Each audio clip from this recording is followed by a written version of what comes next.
Good morning everyone.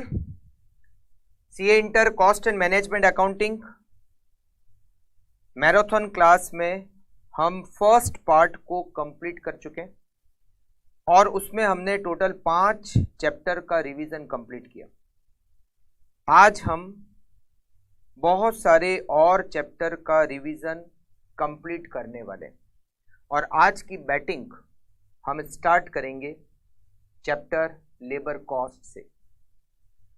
Labour cost का chapter exam के हिसाब से इंपॉर्टेंट चैप्टर है। जनरली इसमें से एग्जाम में क्वेश्चन बनता है। लेबर कॉस्ट में हमें टोटल 4 टॉपिक दे रखे। फर्स्ट टॉपिक का नाम है लेबर टर्नओवर। सेकंड टॉपिक का नाम है method for calculation of labour cost. Third topic का नाम है idle time. Fourth topic over time. सबसे पहले हम स्टार्ट करते हैं फर्स्ट टॉपिक से, विच is labour turnover.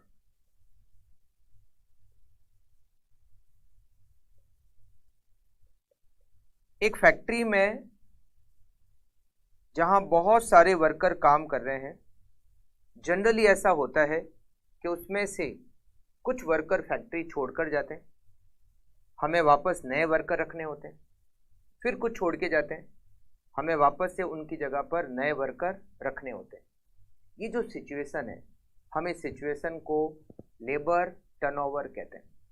Labour turnover जितना ज़्यादा होता है वो बिजनेस के लिए उतना ही नेगेटिव है। वर्कर अगर बार बार छोड़कर जाएंगे, नए नए वर्कर को हमें रखना पड़ेगा, तो इससे हमारी वर्किंग डिस्टर्ब होती है और जब हमारी वर्किंग डिस्टर्ब होगी तो उसका नुकसान होगा कि हमारा प्रोडक्शन कम हो जाएगा। प्रोडक्शन कम होने से हमारी सेल्स कम हो जाएगी और सेल्स कम होने से हमारा प्रॉफिट भी कम हो जाएगा। लेबर टर्नओवर के इस टॉपिक में हमें टोटल 2 टाइप के क्वेश्चन एग्जाम में देते हैं। फर्स्ट टाइप का क्वेश्चन जिसमें हमें लेबर टर्नओवर की रेट को कैलकुलेट करना होता है और सेकंड टाइप का क्वेश्चन जिसमें लेबर टर्नओवर से हमें कितना नुकसान हुआ ये कैलकुलेट करना होता है। तो सबसे पहले बात करते हैं labour turnover rate. Labour turnover को हम परसेंटेज में कैलकुलेट करते हैं और लेबर टर्नओवर के परसेंटेज को कैलकुलेट करने के लिए, मतलब लेबर टर्नओवर की रेट को कैलकुलेट करने के लिए हमें टोटल 3 मेथड दे रखे हैं। Labour turnover rate, labour turnover rate को कैलकुलेट करने के लिए हमें 3 मेथड दे रखे हैं। फर्स्ट मेथड का नाम है separation rate method. Separation rate method, इसमें लेबर टर्नओवर को कैलकुलेट करने का फॉर्मूला होता है number of workers separated divided by average number of workers multiply by 100। Second method होता है replacement rate method. Replacement rate method, इसमें लेबर टर्नओवर की रेट को कैलकुलेट करने का फॉर्मूला होता है number of worker replaced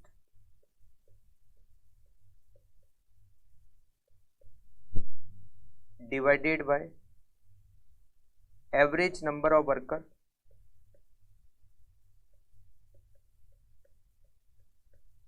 multiply by 100।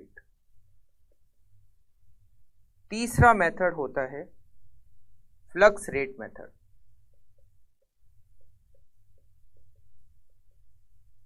Flux rate method, इसमें लेबर टर्नओवर की रेट को कैलकुलेट करने का फॉर्मूला होता है number of workers separated plus number of workers recruited divided by average number of worker multiply by 100। ये number of worker recruited क्या होता है? नंबर ऑफ वर्कर रिक्रूटेड कैसे कैलकुलेट करते हैं? नंबर ऑफ वर्कर रिक्रूटेड, इसके दो पार्ट होते हैं।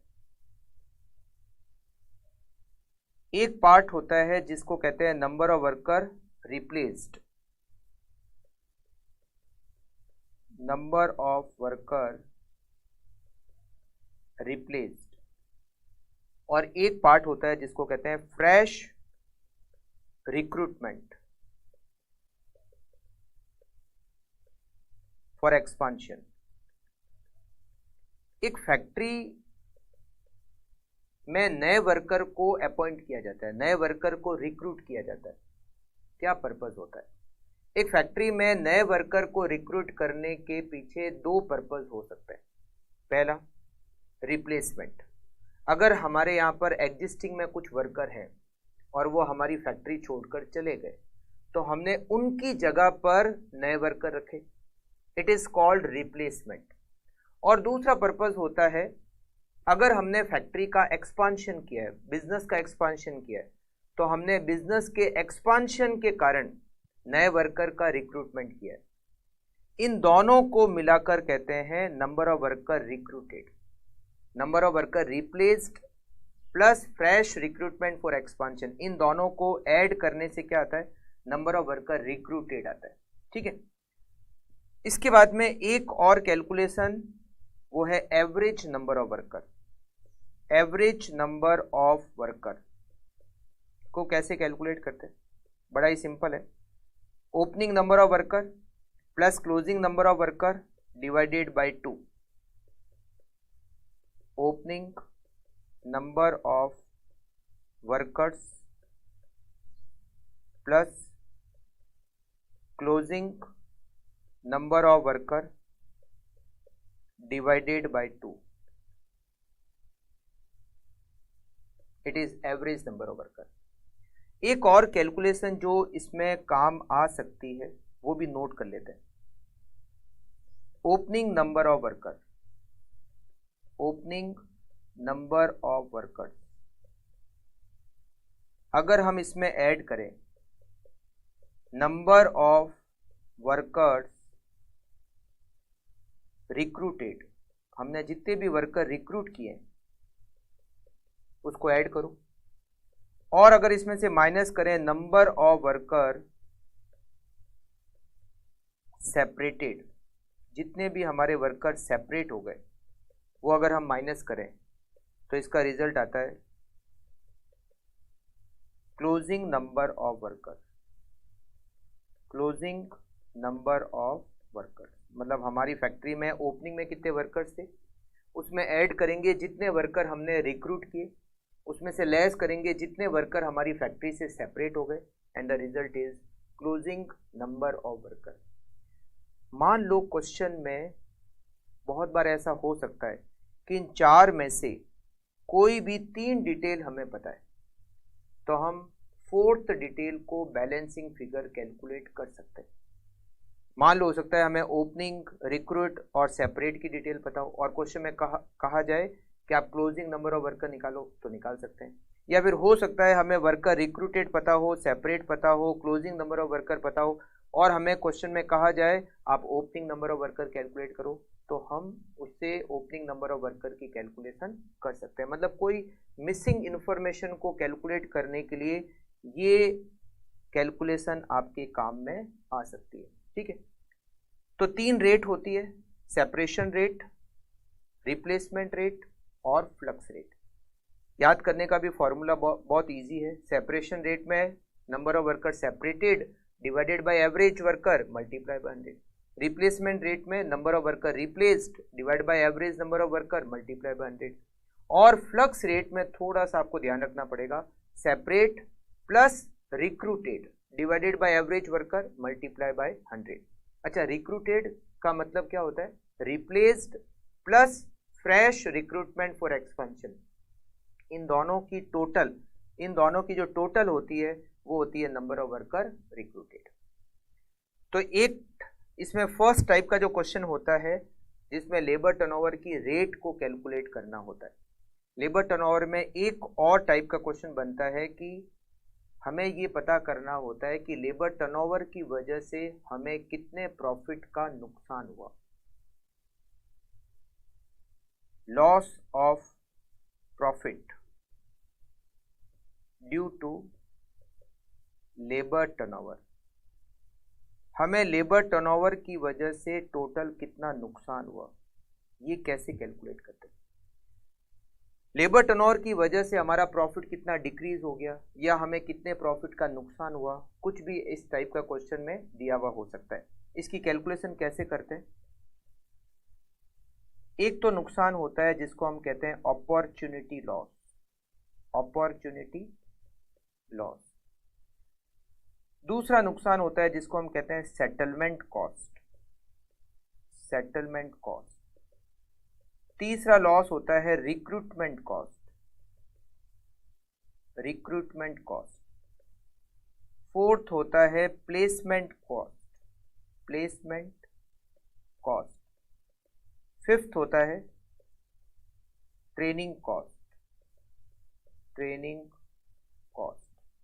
ये अगर सारे ऐड कर दें तो हमें ये पता चल जाएगा कि लेबर टर्नओवर की वजह से हमारे कितने प्रॉफिट का नुकसान हो गया।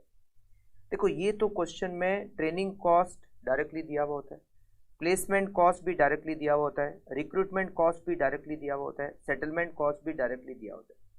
अपॉर्चुनिटी लॉस को हमें कैलकुलेट करना पड़ता है। कैसे कैलकुलेट करते हैं? Last year sales, last year की सेल्स हमें दी हुई होती है, इसमें डिवाइड करेंगे last year working hours, last year के आवर्स, हमने लास्ट ईयर कितने घंटे काम किया, multiply by hours lost, hours lost due to labour turnover और multiply by profit percentage, profit percentage. अब ये क्या है मैं आपको बताता हूँ। फॉर एग्जाम्पल, हमारी लास्ट ईयर की सेल्स थी सपोज 1 करोड़ रुपीज। हमारी लास्ट ईयर की जो सेल्स थी, लास्ट ईयर सेल्स वो 1 करोड़ रुपीज थी। और लास्ट ईयर हमने कितने घंटे काम किया? लास्ट ईयर आवर्स, मान लो हमारे लास्ट ईयर की वर्किंग थी 5 लाख आवर्स, 5 लाख घंटे हमने काम किया। और लास्ट ईयर हमारी सेल्स कितनी थी? 1 crore. Hours lost due to labour turnover. जब लेबर टर्नओवर होता है तो हमारी वर्किंग डिस्टर्ब हो जाती है, और जब वर्किंग डिस्टर्ब होती है तो हमारे वर्किंग आवर्स भी रिड्यूस हो जाते हैं। Hours lost due to labour turnover, labour turnover की वजह से हमारे 1 लाख घंटे की वर्किंग कम हो गई। मतलब अगर लेबर टर्नओवर नहीं होता तो हम 1 लाख घंटे और ज़्यादा काम कर सकते थे। ठीक है, हमारा प्रॉफिट का जो परसेंटेज है वो है 20%। अब हमें अपॉर्चुनिटी लॉस कैलकुलेट करना है। तो लास्ट ईयर हमारी सेल्स कितनी थी? लास्ट ईयर हमारी सेल्स थी 1 करोड़। लास्ट ईयर हमारी वर्किंग कितनी थी? 5 लाख आवर्स। 5 लाख आवर्स हमने वर्किंग की और हमारी सेल्स 1 करोड़ रुपए थी। अगर लेबर टर्नओवर नहीं होता तो 1 लाख आवर्स की वर्किंग और हो सकती थी। अगर 1 लाख की वर्किंग और होती, 1 लाख घंटे हम और ज़्यादा काम करते, तो उससे 20 लाख रुपए की सेल्स और हो सकती थी। 1 crore divided by 5 lakh multiply by 1 lakh, हमारी सेल्स 20 लाख रुपए और हो सकती थी। और अगर सेल्स 20 लाख और होती तो प्रॉफिट का परसेंटेज क्या है? 20%। 20 लाख का 20%, हम 4 लाख रुपए ज़्यादा कमा सकते थे। और वो क्यों नहीं कमा पाए? क्योंकि लेबर टर्नओवर हो गया। लेबर टर्नओवर की वजह से 1 लाख आवर्स हमारे लॉस हो गए। अगर 1 लाख आवर्स का लॉस नहीं होता तो हम ज़्यादा काम करते, अगर 1 लाख घंटे ज़्यादा काम करते तो 20 लाख रुपए की सेल्स और होती, और अगर 20 लाख की सेल्स और होती तो 20 लाख का 20% 4 लाख रुपीज़ का प्रॉफिट और ज़्यादा हो सकता था।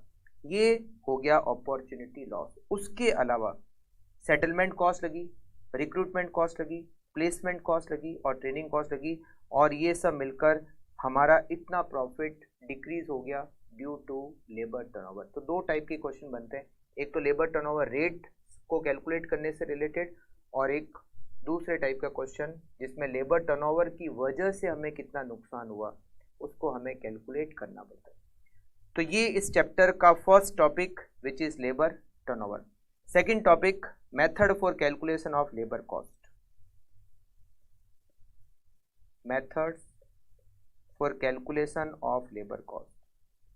लेबर कॉस्ट को कैलकुलेट करने के लिए हमारे पास टोटल 4 मेथड है। फर्स्ट मेथड जिसका नाम है time rate system.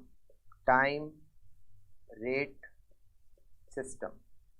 Time rate system में टोटल वेजेज को कैलकुलेट करने का फॉर्मूला है total wages equals to time taken multiply by time rate. कितने घंटे काम किया मल्टीप्लाई बाय 1 घंटे की rate.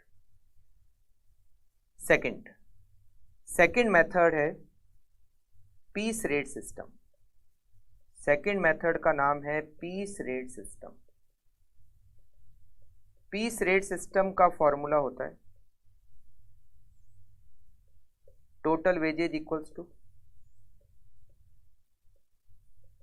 Output multiply by wages rate per unit. Output जितना बनाया multiply by wages rate per unit. या इसको कैलकुलेट करने का एक और फॉर्मूला है total wages equals to standard time multiply by time rate. दोनों में से कोई भी एक फॉर्मूले का यूज कर सकते हैं। वैसे ज़्यादा जो अप्रोप्रिएट है वो सेकंड वाला method standard time multiply by time rate. इसको अप्लाई करना थोड़ा सा इजी है। तो piece rate system equals to जितना स्टैंडर्ड टाइम है उसको टाइम रेट से मल्टीप्लाई करो, आपको क्या मिल जाएगी, आपको टोटल वेजेज मिल जाएगी। थर्ड मेथड का नाम है Halsey plan. Halsey premium plan. Halsey premium plan. Total wages equals to basic plus bonus. Halsey premium plan का फॉर्मूला क्या है, बेसिक प्लस बोनस। अच्छा, बेसिक कैसे कैलकुलेट होती है, time taken multiply by time rate. ये फॉर्मूला है basic को कैलकुलेट करने का। अच्छा, बोनस कैसे कैलकुलेट करते हैं, 50% time saved multiply by time rate. Time saved multiply by time rate, इससे हम बोनस कैलकुलेट करते हैं। ये हो गया आपका बेसिक, ये हो गया आपका bonus. Time taken into time rate ये बेसिक है, और बोनस कैसे कैलकुलेट करते हैं, 50% time saved multiply by time rate. Fourth और लास्ट मेथड जिसका नाम है Rowan premium plan. Rowan premium plan. Rowan premium plan में टोटल वेजेज कैलकुलेट करने का वो ही फॉर्मूला है जो हाल्से प्रीमियम प्लान में था, बेसिक प्लस बोनस। बट थोड़ा सा चेंज ये है कि जो बोनस कैलकुलेट करने का तरीका हाल्से में था, रोवन में उससे थोड़ा अलग है। Total wages equals to basic. Basic कैसे कैलकुलेट करेंगे, time taken multiply by time rate. ये तो बेसिक का फॉर्मूला जो कि सेम है हाल्से और रोवन में। और बोनस कैलकुलेट करने का फॉर्मूला है time saved divided by standard time. Standard time multiply by time taken multiply by time rate. Multiply by time rate. ये रोवन प्रीमियम प्लान का फॉर्मूला। मतलब 4 टोटल मेथड है वेजेज को कैलकुलेट करने के, time rate system, piece rate system, Halsey premium plan और Rowan premium plan. Time rate system का formula total wages equals to time taken multiply by time rate. Piece rate system का formula standard time multiply by time rate. Halsey premium plan का formula time taken into time rate plus 50% time saved into time rate. Rowan premium plan का formula time taken into time rate, ये तो basic हो गया। Bonus को calculate करने का formula time saved divided by standard time into time taken into time rate. अब इसमें दिक्कत कहाँ कहाँ पर आती है? सबसे पहली दिक्कत स्टैंडर्ड टाइम। स्टैंडर्ड टाइम का क्या मतलब होता है और कैसे कैलकुलेट करते हैं? स्टैंडर्ड टाइम का मतलब है कि वर्कर ने जो काम किया है, वर्कर ने जो काम किया है उस काम को कंप्लीट करने में कितना टाइम लगना चाहिए, इज कॉल्ड स्टैंडर्ड टाइम। एक वर्कर ने जो काम किया है उस काम को कंप्लीट करने में कितना टाइम लगना चाहिए, is called standard time. For example, मान लो हमारा स्टैंडर्ड ये कहता है कि एक यूनिट बनाने के लिए 10 मिनट्स का टाइम लगना चाहिए। It is standard. क्या स्टैंडर्ड बनाया हमने? एक यूनिट को बनाने में 10 मिनट का टाइम लगना चाहिए। It is standard. अब मान लेते हैं 3 वर्कर है A B C. In 3 worker ने क्या आउटपुट बनाया? आउटपुट वर्कर ए ने आउटपुट बनाया 300 यूनिट्स, वर्कर बी ने आउटपुट बनाया 450 यूनिट्स और वर्कर सी ने आउटपुट बनाया 600 यूनिट्स। मान लेते हैं ये तीनों वर्कर ए बी सी, इन्होंने ये जो आउटपुट बनाया है, इस आउटपुट को इन्होंने बनाया है 30 आवर्स में। 30 आवर्स, ए ने 30 आवर्स, बी ने 30 आवर्स और सी ने 30 आवर्स। तीनों वर्कर ने 30 आवर्स का टाइम लिया है। It is time taken. अब जो काम किया है, जो काम वर्कर ने कंप्लीट किया है, उस काम को कंप्लीट करने में कितना टाइम लगना चाहिए इज कॉल्ड स्टैंडर्ड टाइम। मतलब कैसे? वर्कर ए ने 600 यूनिट का प्रोडक्शन किया, वर्कर ए ने 600 यूनिट का प्रोडक्शन किया और हमारा स्टैंडर्ड ये कहता है कि एक यूनिट को कंप्लीट करने में 10 मिनट्स का टाइम लगना चाहिए। तो 300 यूनिट्स को कंप्लीट करने में कितना टाइम लगना चाहिए? 300 और एक यूनिट को कंप्लीट करने में 10 मिनट डिवाइडेड बाय 60 आवर्स में आ जाएंगे, इक्वल्स टू 50 आवर्स। ए का स्टैंडर्ड टाइम क्या हो गया? 50 आवर्स। मतलब ए ने जो काम किया है वो 50 घंटे में पूरा होना चाहिए, जबकि वर्कर ए ने काम कितने घंटे में पूरा कर लिया? 30 आवर्स में कंप्लीट कर लिया। मतलब वर्कर ए ने 20 आवर्स का टाइम सेव कर लिया। जैसे बी ने आउटपुट कितना बनाया? 450। बी ने 450 यूनिट का प्रोडक्शन किया। एक यूनिट को कंप्लीट करने का स्टैंडर्ड टाइम 10 मिनट्स, तो 450 यूनिट्स को कंप्लीट करने का स्टैंडर्ड टाइम हो गया 75 hours. 450 multiply by 10 divided by 60, 75 hours. इसका स्टैंडर्ड टाइम हो गया 75 आवर्स। सी ने 600 यूनिट का प्रोडक्शन किया। एक यूनिट को कंप्लीट करने का standard time 10 minute divided by 60 equals to 60 hours. C ने मल्टीप्लाई बाय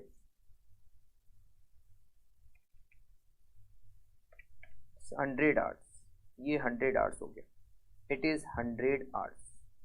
तो स्टैंडर्ड टाइम का मतलब होता है कि वर्कर ने जो काम किया है उस काम को कंप्लीट करने में कितना टाइम लगना चाहिए। अब इसको अगर मैं फॉर्मूले में लिखूं तो स्टैंडर्ड टाइम कैसे निकलेगा? Actual output multiply bye standard time per unit. Standard time per unit कितना आउटपुट बनाया, मल्टीप्लाई करते हैं एक यूनिट को कंप्लीट करने का स्टैंडर्ड टाइम। दोनों को मल्टीप्लाई करेंगे तो क्या मिल जाएगा? स्टैंडर्ड टाइम मिल जाएगा। ठीक है, तो सारी कैलकुलेशन इजी है। टाइम टेकन, टाइम रेट, यहाँ standard time into time rate, Halsey plan में time taken time rate, time saved time rate, इसमें टाइम टेकन टाइम रेट, इसमें टाइम सेव्ड हो गया standard time, time taken time rate, ठीक है। अच्छा, इसमें एक और कैलकुलेशन करने को जनरली क्वेश्चन में कहा जाता है और वो है effective rate per hour, effective rate per our,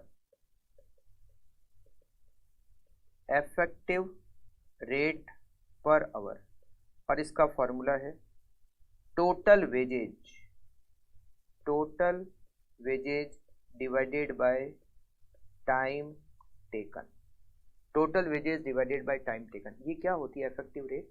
मैं आपको एक छोटे से एग्जांपल से बताता हूँ। मान लो हमारा स्टैंडर्ड टाइम है 40 घंटे, 40 आवर्स, टाइम टेकन किया है मान लेते हैं 30 आवर्स, तो टाइम सेव्ड कितना हो गया? टाइम सेव्ड हो गया 10 आवर्स, और जो टाइम रेट है, जो 1 घंटे की रेट है, मान लेते हैं वो है 60 रुपीज पर आवर, ठीक है। तो टोटल वेजेज कैलकुलेट करते हैं, टोटल वेजेज एज पर हाल से, टोटल वेजेज एज पर हाल से, टाइम टेकन 30, टाइम रेट 60, ये हो गया basic, plus 50% time saved into time rate. Time saved कितना है? 10 मल्टीप्लाई बाय 30, तो ये है 1800 प्लस 150 इक्वल्स टू 1950। अच्छा, मल्टीप्लाई बाय 60 है, ये 60, तो ये हो गया 300। 1800 plus 300 it is 2100, total wages 2100। Worker को टोटल वेजेज मिली 2100, जिसमें बेसिक है और बोनस है।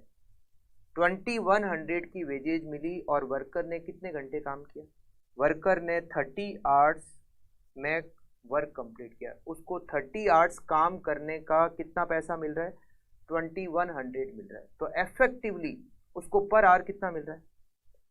Effective rate per hour, effective rate per hour equals to total wages 2100 divided by time taken 30 equals to ₹70। वैसे उसकी 1 घंटे की रेट 60 रुपीज है, but effectively he is earning 70 rupees per hour, क्योंकि उसको बोनस भी तो मिल रहा है। बोनस मिलने की वजह से वैसे तो 1 घंटे की रेट 60 रुपए, बट इफेक्टिवली वो 70 रुपए कमा रहा है। तो इफेक्टिव रेट पर आवर का फॉर्मूला क्या होता है? Total wages divided by time taken, correct. तो ये दूसरा टॉपिक हमारा कंप्लीट हो गया और वो है method for calculation of labour cost. अब हम देखते हैं तीसरा। अच्छा, ये इस चैप्टर में ये जो पहले 2 टॉपिक है, लेबर टर्नओवर और method for calculation of labour cost, generally exam में जो क्वेश्चन बनता है वो पहले 2 टॉपिक में से बनने के चांसेस सबसे ज़्यादा है। लास्ट के जो 2 टॉपिक है वो बहुत कम इम्पोर्टेंट है। तीसरा टॉपिक है आइडल टाइम।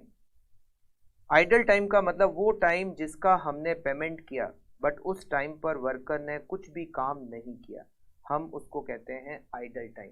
वो टाइम जिसका हमने पेमेंट किया मगर वर्कर खाली बैठा है, मतलब काम नहीं कर रहा है, उस टाइम को आइडल टाइम कहते हैं। आइडल टाइम 2 तरह का होता है, एक होता है नॉर्मल आइडल टाइम और एक होता है एबनॉर्मल आइडल टाइम।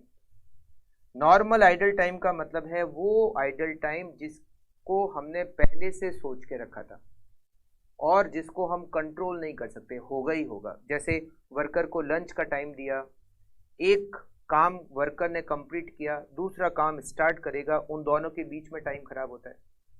ब्रेक हो गया, ब्रेक के बाद वापस से काम स्टार्ट किया, उसके बीच में 2-5 मिनट का टाइम लगा, वो टाइम खराब हुआ। तो ये जो टाइम खराब हो रहे हैं जिसके बारे में हमें पहले से पता है और जिसको हम कंट्रोल भी नहीं कर सकते, होगा ही होगा, हम उसको कहते हैं normal idle time. Normal idle time से जितना भी ज़्यादा आइडल टाइम है हम उसको कहते हैं एबनॉर्मल आइडल टाइम। अब इसमें आता है प्रैक्टिकल क्वेश्चन आता है ट्रीटमेंट। आइडल टाइम का क्या ट्रीटमेंट होता है, किस तरीके से इसका ट्रीटमेंट करते हैं, समझना आप लोग। फॉर एग्जाम्पल, मान लो मेरी फैक्ट्री में एक वर्कर 1 वीक में 50 घंटे आता है और मैंने उसकी 1 घंटे की रेट फिक्स कर रखी है। 1 घंटे के मैं दूंगा उसको 40 रुपये। तो इसका मतलब 1 वीक की टोटल वेजेज कितनी हुई? 50 घंटे 50 आवर्स और rate per hour rate per our, rate per our हो गई 40 रुपीज। तो मैं उसको टोटल पेमेंट करूंगा 2000 रुपये एक वीक का।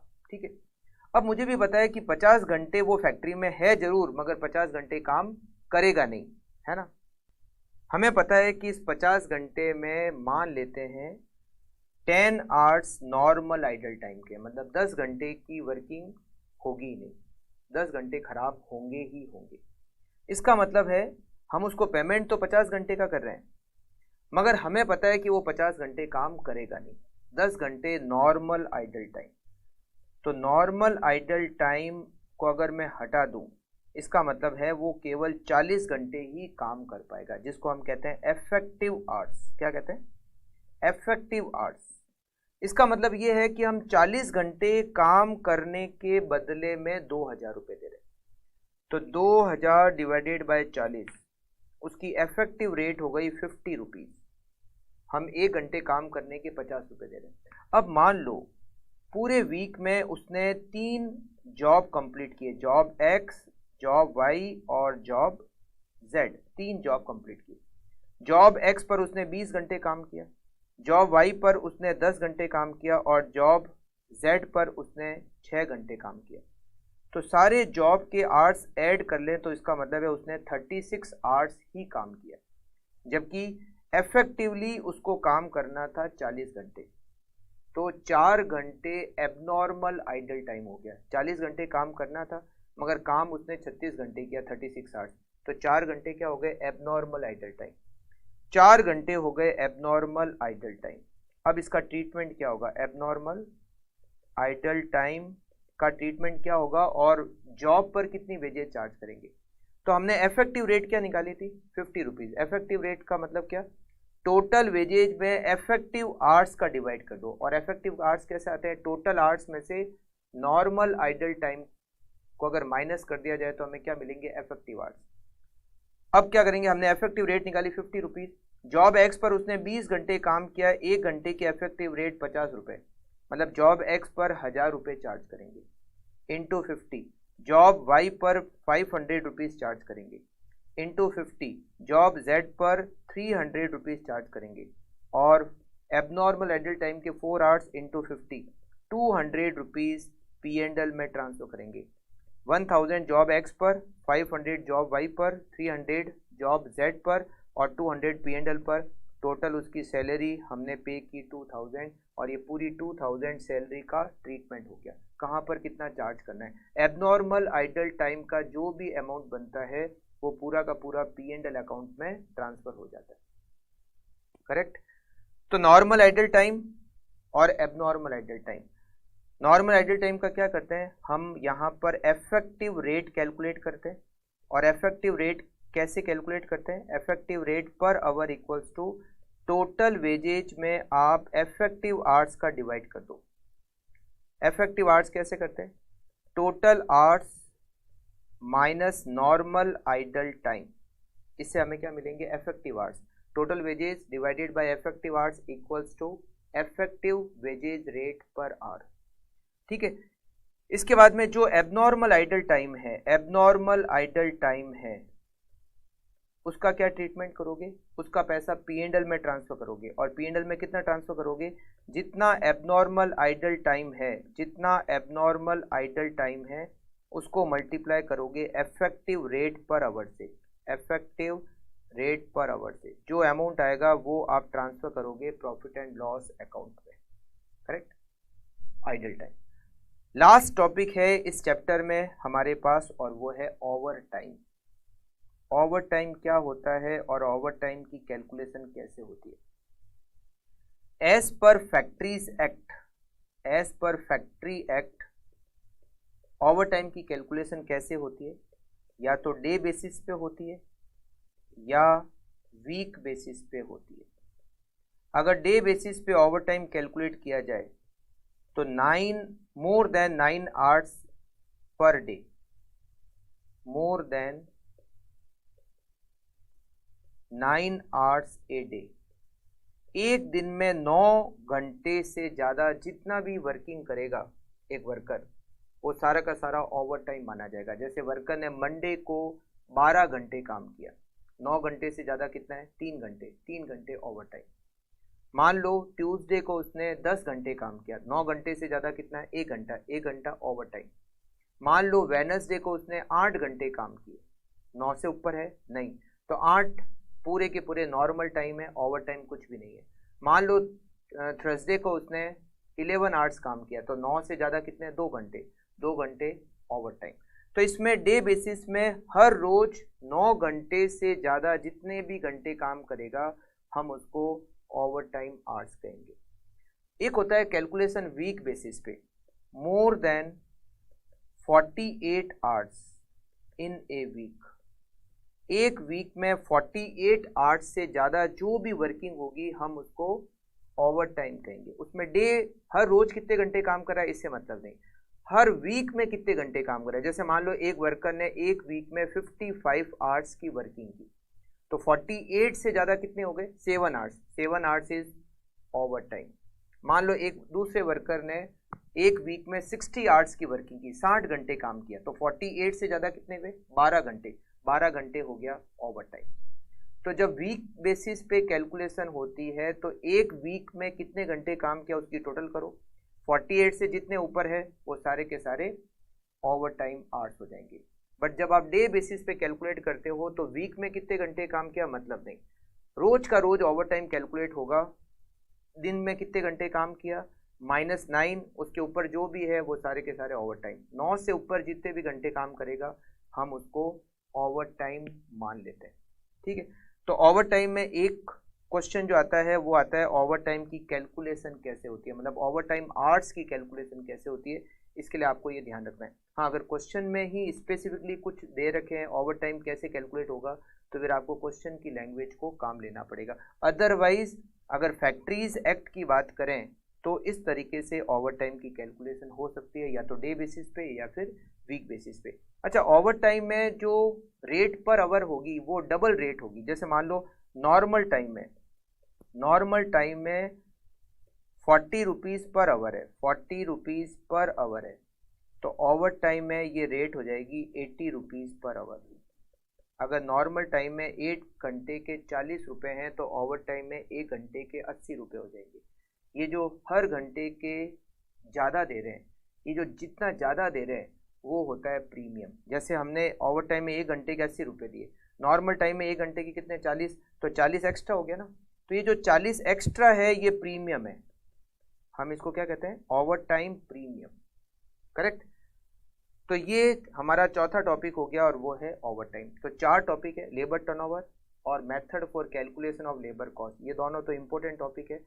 आइडल टाइम ओवर टाइम में से क्वेश्चन आ भी सकता है और मतलब बहुत कम चांसेज है कि इसमें से क्वेश्चन बनता है, आइडल टाइम और ओवर टाइम, ठीक है। ये हमारा चैप्टर खत्म हो गया labour cost. Next chapter revise करते हैं हम, चैप्टर लेते हैं हम लोग ओवरहेड।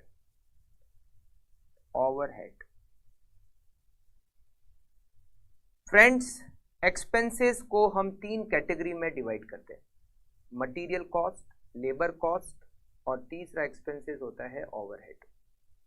ओवरहेड में 3 तरह के ओवरहेड होते हैं, फैक्ट्री ओवरहेड, एडमिनिस्ट्रेटिव ओवरहेड और सेलिंग एंड डिस्ट्रीब्यूशन ओवरहेड। ये जो चैप्टर दे रखा है ओवरहेड का, ये बेसिकली फैक्ट्री ओवरहेड के बारे में दे रखा है। अब इस चैप्टर में हमें क्या दे रखा है, ओवरहेड के इस चैप्टर में हमें दे रखा है कि ओवरहेड हम चार्ज करते हैं जॉब पर, प्रोडक्ट पर। तो ओवरहेड कैसे चार्ज करते हैं, मतलब ओवरहेड को हम कैसे कैलकुलेट करते हैं किसी प्रोडक्ट के ऊपर, किसी जॉब के ऊपर। फॉर एग्जांपल, एक प्रोडक्ट है जिसकी हमने पर यूनिट कॉस्ट कैलकुलेट की, पर यूनिट कॉस्ट।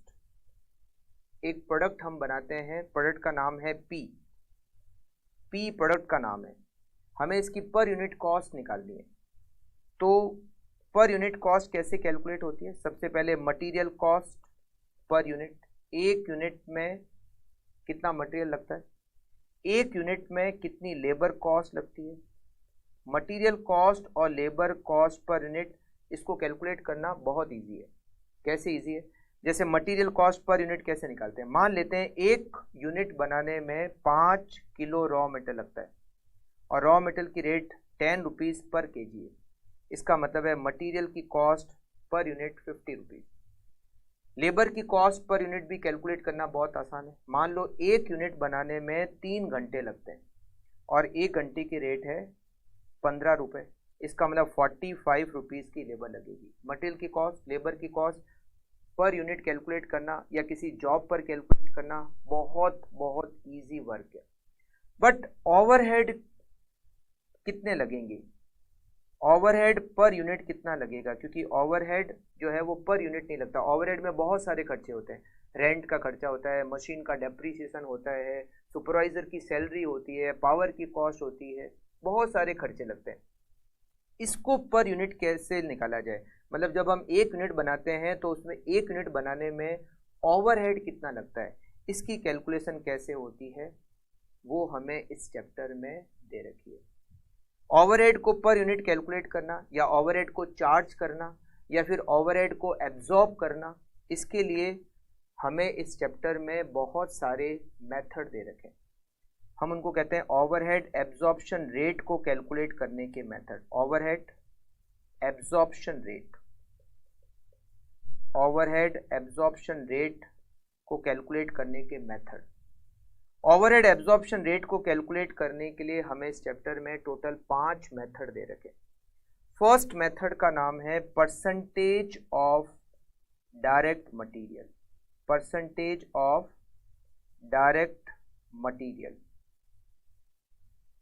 इसमें ओवरहेड एब्जॉर्प्शन रेट कैसे निकलती है, जो ओवरहेड है उसमें डिवाइड करो डायरेक्ट मटेरियल की कॉस्ट का और मल्टीप्लाई करो 100 का। It is overhead absorption rate. Method का नाम है परसेंटेज ऑफ डायरेक्ट मटेरियल। दूसरा मेथड है percentage of direct labour. Percentage of direct labour, ये मेथड कहता है ओवरहेड में डिवाइड करो डायरेक्ट लेबर कॉस्ट का, डायरेक्ट लेबर कॉस्ट का मल्टीप्लाई बाय 100। तीसरे मेथड का नाम है percentage of prime cost. Percentage of prime cost, इसका फॉर्मूला है overhead divided by prime cost multiply by 100। Fourth method का नाम है labour hour rate method. Labour hour rate method, इसमें ओवरहेड एब्जॉर्प्शन रेट कैसे निकलती है, ओवरहेड में डिवाइड कीजिए लेबर आवर्स का, overhead divided by labour hours. और लास्ट और सबसे इम्पोर्टेंट मेथड है machine hour rate. Machine hour rate, इसमें ओवरहेड को एब्जॉर्ब करने की रेट का फॉर्मूला है ओवरहेड में डिवाइड कीजिए मशीन आवर्स का, overhead divided by machine hours. तो जब हम ओवरहेड को कैलकुलेट करते हैं पर यूनिट या ओवरहेड को हम कैलकुलेट करते हैं किसी जॉब पर, तो उसकी रेट कैसे कैलकुलेट करते हैं, इसके लिए 5 मेथड है। Percentage of material, percentage of labour, percentage of prime cost, labour hour rate और मशीन आर रेट। कैसे काम आते हैं समझना आप। जैसे मान लो हमने ओवरहेड एब्जॉर्प्शन रेट का पहला मेथड काम ले रहे हैं, परसेंटेज ऑफ डायरेक्ट मटेरियल। मान लो ये आता है 20%। कितना आता है, 20%। इसका मतलब क्या हुआ कि ओवरहेड मटेरियल कॉस्ट का 20% होगा। ओवरहेड मटेरियल कॉस्ट का 20% होगा। अब जैसे इस प्रोडक्ट पी पर मटेरियल की कॉस्ट कितनी आती है, 50 रुपये, तो 50 रुपये का 20% ओवरहेड हो गया 10 रुपये। और 50, 45 और 10, 105 इज कॉस्ट पर यूनिट। एक तरीका तो ये। दूसरा तरीका है परसेंटेज ऑफ डायरेक्ट लेबर। मान लो ये जो ओवरहेड एब्जॉर्प्शन रेट है ये सपोज आती है 40%, मतलब ओवरहेड लेबर कॉस्ट का 40% है। तो ये जो प्रोडक्ट है इसमें लेबर की कॉस्ट कितनी है, 45। 45 का 40% कितना होता है, 18 रुपये। ओवरहेड 18 रुपीज़ चार्ज करेंगे। ये दूसरा method, percentage of direct labour. तीसरा मेथड कहता है परसेंटेज ऑफ प्राइम कॉस्ट। मान लो प्राइम कॉस्ट का 20% है। प्राइम कॉस्ट क्या होती है, मटेरियल कॉस्ट और लेबर कॉस्ट दोनों को ऐड करने से हमें क्या मिलती है, प्राइम कॉस्ट। प्राइम कॉस्ट का 20% है, तो इस प्रोडक्ट की प्राइम कॉस्ट क्या है, इस प्रोडक्ट की प्राइम कॉस्ट है 95, 50 रुपीज़ का मटेरियल, 45 रुपीज़ की लेबर, दोनों मिलके 95 रुपीज़ का 20% होता है 19। इसका मतलब है 19 रुपीज़ का ओवरहेड चार्ज करेंगे। यहाँ कितना चार्ज करेंगे, 19 रुपीज़ का ओवरहेड। फोर्थ मेथड है जिसका नाम है labour hour rate. Labour hour rate मान लो आती है, labour hour rate equals to 6 rupees, मतलब ओवरहेड जो है वो पर लेबर आर 6 रुपये लगेगा। अब प्रोडक्ट में 1 यूनिट बनाने में कितने घंटे लगते हैं, 3 घंटे लगते हैं, और ओवरहेड पर लेबर आर कितना है, 6 रुपीज़, तो 3 × 6 ओवरहेड कितना लगेगा, 18 रुपये का ओवरहेड लगेगा। लास्ट मेथड है मशीन आर रेट। मान लो मशीन आर रेट आती है सपोज 5 रुपये, मतलब ओवरहेड पर मशीन आर 5 रुपये। इस प्रोडक्ट को बनाने में मान लो मशीन के 4 घंटे लगेंगे, तो 4 × 5 ओवरहेड कितना चार्ज होगा, 20 रुपये। देखो सारे मेथड में अलग अलग अमाउंट आ रहा है, बट अलग अलग मेथड में अलग अलग अमाउंट आता है, कोई दिक्कत वाली बात नहीं है, ठीक है। तो ये हमें टोटल 5 मेथड दे रखे कि हम ओवरहेड कैसे कैलकुलेट करें, ओवरहेड कैसे चार्ज करें, ओवरहेड कैसे एब्जॉर्ब करें, ओवरहेड कैसे अप्लाई करें। तो ओवरहेड को एब्जॉर्ब करने के लिए हमारे पास टोटल 5 मेथड है। Percentage of direct material, percentage of direct labour, percentage of prime cost, labour hour rate और मशीन आर रेट। ये जो ओवरहेड एब्जॉर्प्शन रेट है ये डिपार्टमेंट वाइज भी कैलकुलेट होती है। कैसे कैलकुलेट होती है, department wise. Department wise rate calculate होने का मतलब क्या, एक फैक्ट्री जिसमें प्रोडक्शन करने के अलग अलग डिपार्टमेंट हो सकते हैं। प्रोडक्शन करने के लिए मान लो एक फैक्ट्री में 3 डिपार्टमेंट है, डिपार्टमेंट एक्स, डिपार्टमेंट वाई और डिपार्टमेंट जेड। अगर ऐसा है तो overhead absorption rate department wise अलग अलग कैलकुलेट होगी। डिपार्टमेंट एक्स की ओवरहेड एब्जॉर्प्शन रेट अलग कैलकुलेट होगी, वाई की ओवरहेड एब्जॉर्प्शन रेट अलग कैलकुलेट होगी और जेड की ओवरहेड एब्जॉर्प्शन रेट अलग कैलकुलेट होगी। अच्छा, फैक्ट्री में 2 तरह के डिपार्टमेंट होते हैं, एक होते हैं प्रोडक्शन डिपार्टमेंट और दूसरे होते हैं सर्विस डिपार्टमेंट। ये है एक्स जो है वो प्रोडक्शन डिपार्टमेंट है, वाई प्रोडक्शन डिपार्टमेंट है, जेड प्रोडक्शन डिपार्टमेंट है। ये तीनों प्रोडक्शन डिपार्टमेंट है। मान लो इस फैक्ट्री में 2 सर्विस डिपार्टमेंट है। 2 कौन से डिपार्टमेंट है, सर्विस डिपार्टमेंट, जिनका नाम है ए और बी। ये भी है सर्विस डिपार्टमेंट और ये भी है सर्विस डिपार्टमेंट, ठीक है। 2 तरह के डिपार्टमेंट होते हैं फैक्ट्री में, एक होते हैं प्रोडक्शन डिपार्टमेंट जिनका काम होता है प्रोडक्शन करना, और दूसरे होते हैं सर्विस डिपार्टमेंट जिनका काम होता है सर्विस प्रोवाइड करना, ठीक है। अगर ऐसा हमारी फैक्ट्री में सिस्टम है तो हमें overhead absorption rate department wise calculate करनी होती है, मतलब ओवरहेड एब्जॉर्प्शन रेट हर डिपार्टमेंट की सेपरेटली कैलकुलेट करनी पड़ेगी। अब कैसे कैलकुलेट करते हैं, इसके लिए हमारे पास टोटल 5 स्टेप है। वो स्टेप क्या क्या है, 1 बाय 1 एक एक स्टेप को ध्यान से हम डिस्कस कर लेते हैं। हमारे टोटल 5 डिपार्टमेंट है ए बी सी, ये 3 डिपार्टमेंट तो है प्रोडक्शन डिपार्टमेंट, और हमारी फैक्ट्री में 2 सर्विस डिपार्टमेंट है, पर ए बी सी नहीं, X Y Z, X Y Z, X Y और जेड ये 3 प्रोडक्शन डिपार्टमेंट है, और 2 सर्विस डिपार्टमेंट है जिनके नाम है ए और बी। ए और बी 2 सर्विस डिपार्टमेंट है, ठीक है। हमें क्या करना है, ओवरहेड एब्जॉर्प्शन रेट, मतलब ओवरहेड क्या रेट से चार्ज करें, इसके लिए हमें department wise overhead absorption rate को कैलकुलेट करना है। 5 स्टेप। सबसे पहला स्टेप होता है कलेक्शन ऑफ ओवरहेड। सबसे पहले हमें पता करना होता है कि हमारी फैक्ट्री के टोटल खर्चे कितने, सारे खर्चे जोड़ लो। फैक्ट्री का रेंट, प्लांट एंड मशीनरी का रेंट, प्लांट एंड मशीनरी पर रिपेयर और मेंटेनेंस की कॉस्ट, डेप्रीशिएशन, सुपरवाइजर की salary, indirect material, indirect wages, power की कॉस्ट, सारे जो भी फैक्ट्री के खर्चे हैं उनको जोड़ दो। मान लो सारी फैक्ट्री के खर्चे मिलकर होते हैं मान लो 50 लाख रुपीज। पहला स्टेप कलेक्शन ऑफ ओवरहेड। अब हमें क्या करना है, ये जो 50 लाख रुपए के ओवरहेड है इनको सारे डिपार्टमेंट के ऊपर बांटना है। कितने डिपार्टमेंट है? 5 डिपार्टमेंट है, तो ये 50 लाख रुपए के ओवरहेड को सारे डिपार्टमेंट पे बांटने। अब बांटेंगे कैसे? इसके लिए 2 स्टेप है।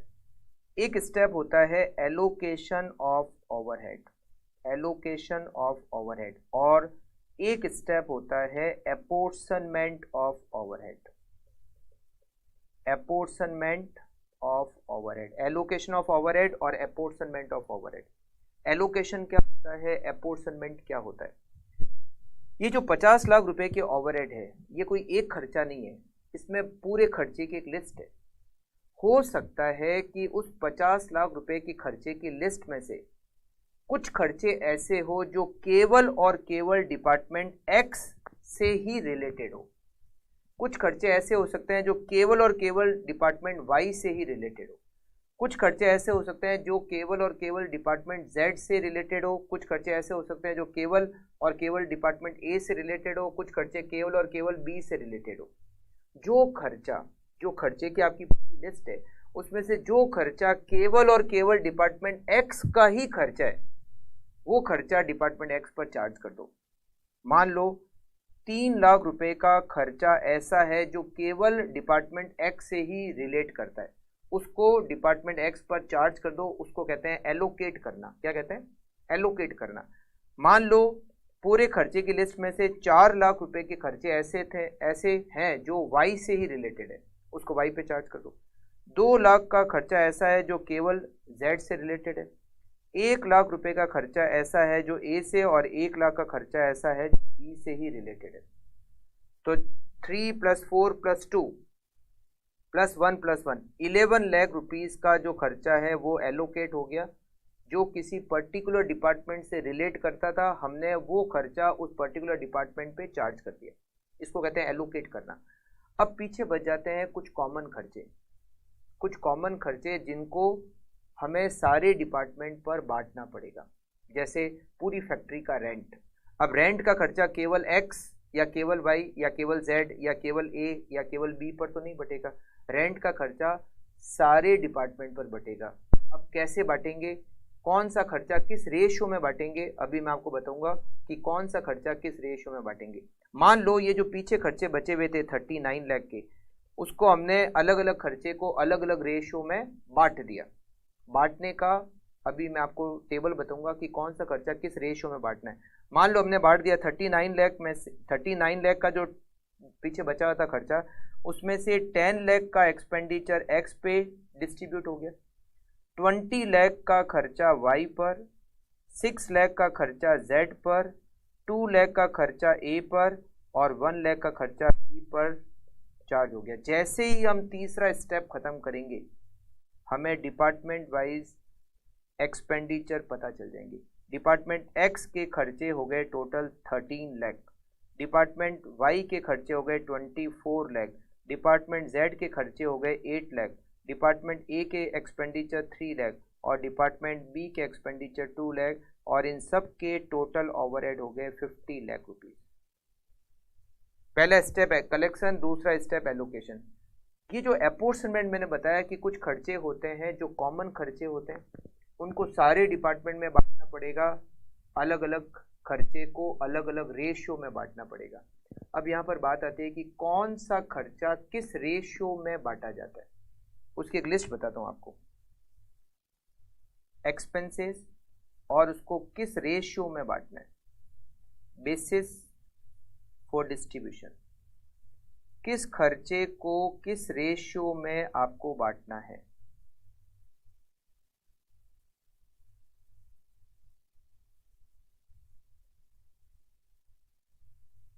पहला expenses rent, rent and rates, municipal tax. दूसरा expenditure municipal tax, rent, rates, municipal tax. इसको हम फ्लोर एरिया के रेशियो में बांटते हैं। किस रेशियो में बांटते हैं? फ्लोर एरिया के रेशियो में बांटते हैं। Second expenses insurance, tax, repair and maintenance, depreciation, इन सारे एक्सपेंडिचर को हम वैल्यू ऑफ एसेट के रेशियो में बांटते हैं। पावर की कॉस्ट को हम किलोवाट के रेशियो में बांटते हैं, किलोवाट। बट अगर क्वेश्चन में किलोवाट नहीं दे रखा हो तो HP horse power into machine hours, इन दोनों को मल्टीप्लाई करके रेशियो बनेगा और उस रेशियो में पावर की कॉस्ट को बांटेंगे। मान लो क्वेश्चन में मशीन आवर्स भी नहीं हो तो पावर की कॉस्ट को केवल और केवल HP के रेशियो में बांटोगे। HP का मतलब होता है हॉर्स पावर। मशीन की जो कैपेसिटी होती है वो हॉर्स पावर में आती है, तो हॉर्स पावर के रेशियो में हम पावर की कॉस्ट को बांट देंगे, ठीक है। अच्छा, इसके बाद में नेक्स्ट एक्सपेंडिचर आता है लाइट का एक्सपेंसेस। लाइट का जो खर्चा है वो लाइट पॉइंट के रेशियो में बटेगा, लाइट पॉइंट। बट अगर क्वेश्चन में लाइट पॉइंट नहीं दिया हुआ है तो फ्लोर एरिया के रेशियो में लाइट के खर्चे को बांट देंगे। Next, indirect material. Indirect material का जो खर्चा है वो डायरेक्ट मटेरियल के रेशियो में बटेगा, डायरेक्ट मटेरियल के रेशियो में बटेगा। इनडायरेक्ट वेजेज, इनडायरेक्ट वेजेज का जो एक्सपेंसेस है वो डायरेक्ट वेजेज के रेशियो में बटेगा, डायरेक्ट वेजेज के रेशियो में बटेगा। फिर canteen expenses, canteen expenses, supervisor salary, supervisor salary, इसको हम नंबर ऑफ वर्कर के रेशियो में बांटेंगे, नंबर ऑफ वर्कर के रेशियो में बांटेंगे। बट अगर नंबर ऑफ वर्कर्स नहीं दे रखे में तो डायरेक्ट वेजेज के रेशियो में बांटेंगे। फिर पीएफ का एक्सपेंसेस अगर दे रखा है तो पेरोल एक्सपेंसेस, पेरोल एक्सपेंसेस, इसको हम डायरेक्ट वेजेज के रेशियो में बांटेंगे। बट अगर डायरेक्ट वेजेज क्वेश्चन में नहीं दे रखी है तो नंबर ऑफ वर्कर्स के रेशियो में बांटेंगे। उसके बाद में heat and gas, heat and gas, इसको हम रेडिएटर सेक्शन के रेशियो में बांटेंगे, रेडिएटर सेक्शन के रेशियो में बांटेंगे। ये कुछ खर्चे बांटने के लिए मैंने बेस लिखे हैं, तो आप ये लिस्ट थोड़ा सा देख लेना कि कौन सा खर्चा किस रेशियो में हमें बांटना है। तो जो जो खर्चे आपको दे रखे होंगे, कॉमन खर्चे होंगे, उसको आपको सारे डिपार्टमेंट में डिस्ट्रीब्यूट करना है और किस खर्चे को किस रेशियो में डिस्ट्रीब्यूट करना है वो लिस्ट मैंने आपको बताई है। ये एक इलस्ट्रेटिव लिस्ट है, हो सकता है कि कोई खर्चा इसमें अभी तक नहीं लिया है तो फिर आपको थोड़ा कॉमन सेंस लगाना पड़ेगा कि किस खर्चे को हमें किस रेशियो में सारे डिपार्टमेंट में डिस्ट्रीब्यूट करना है। इसके बाद में हमें यहाँ पर जैसे तीसरा स्टेप हम एंड करेंगे, हमें सारे डिपार्टमेंट के ओवरहेड मिल जाएंगे, प्रोडक्शन डिपार्टमेंट के भी और सर्विस डिपार्टमेंट के भी, ठीक है। अब आता है हमारा चौथा step, fourth step, which is called reapportionment of overhead.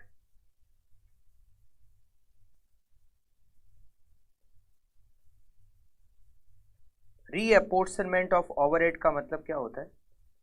देखो यहाँ पर दो तरह के डिपार्टमेंट है, एक है प्रोडक्शन डिपार्टमेंट और दूसरा है सर्विस डिपार्टमेंट। ये जो सर्विस डिपार्टमेंट है ए और बी, इनके जो एक्सपेंडिचर है वो अल्टीमेटली जाने प्रोडक्शन डिपार्टमेंट पे ही है, क्योंकि ओवरहेड का जो एब्जॉर्प्शन होता है वो केवल प्रोडक्शन डिपार्टमेंट का ही होता है। सर्विस डिपार्टमेंट क्यों है? सर्विस डिपार्टमेंट प्रोडक्शन डिपार्टमेंट को सर्विस प्रोवाइड करने के लिए, तो अल्टीमेटली सर्विस डिपार्टमेंट के ओवरहेड कहाँ जाने? प्रोडक्शन डिपार्टमेंट पे जाएंगे। और हम इस स्टेप को कहते हैं रीअपोर्शनमेंट of overhead. Reapportionment of overhead में हम क्या करेंगे? सर्विस डिपार्टमेंट के ओवरहेड को प्रोडक्शन डिपार्टमेंट पर डिस्ट्रीब्यूट कर देंगे। अब कैसे डिस्ट्रीब्यूट करें? सर्विस डिपार्टमेंट के ओवरहेड को प्रोडक्शन डिपार्टमेंट पर कैसे डिस्ट्रीब्यूट करें, इसके लिए हमें 4 मेथड दे रखे हैं।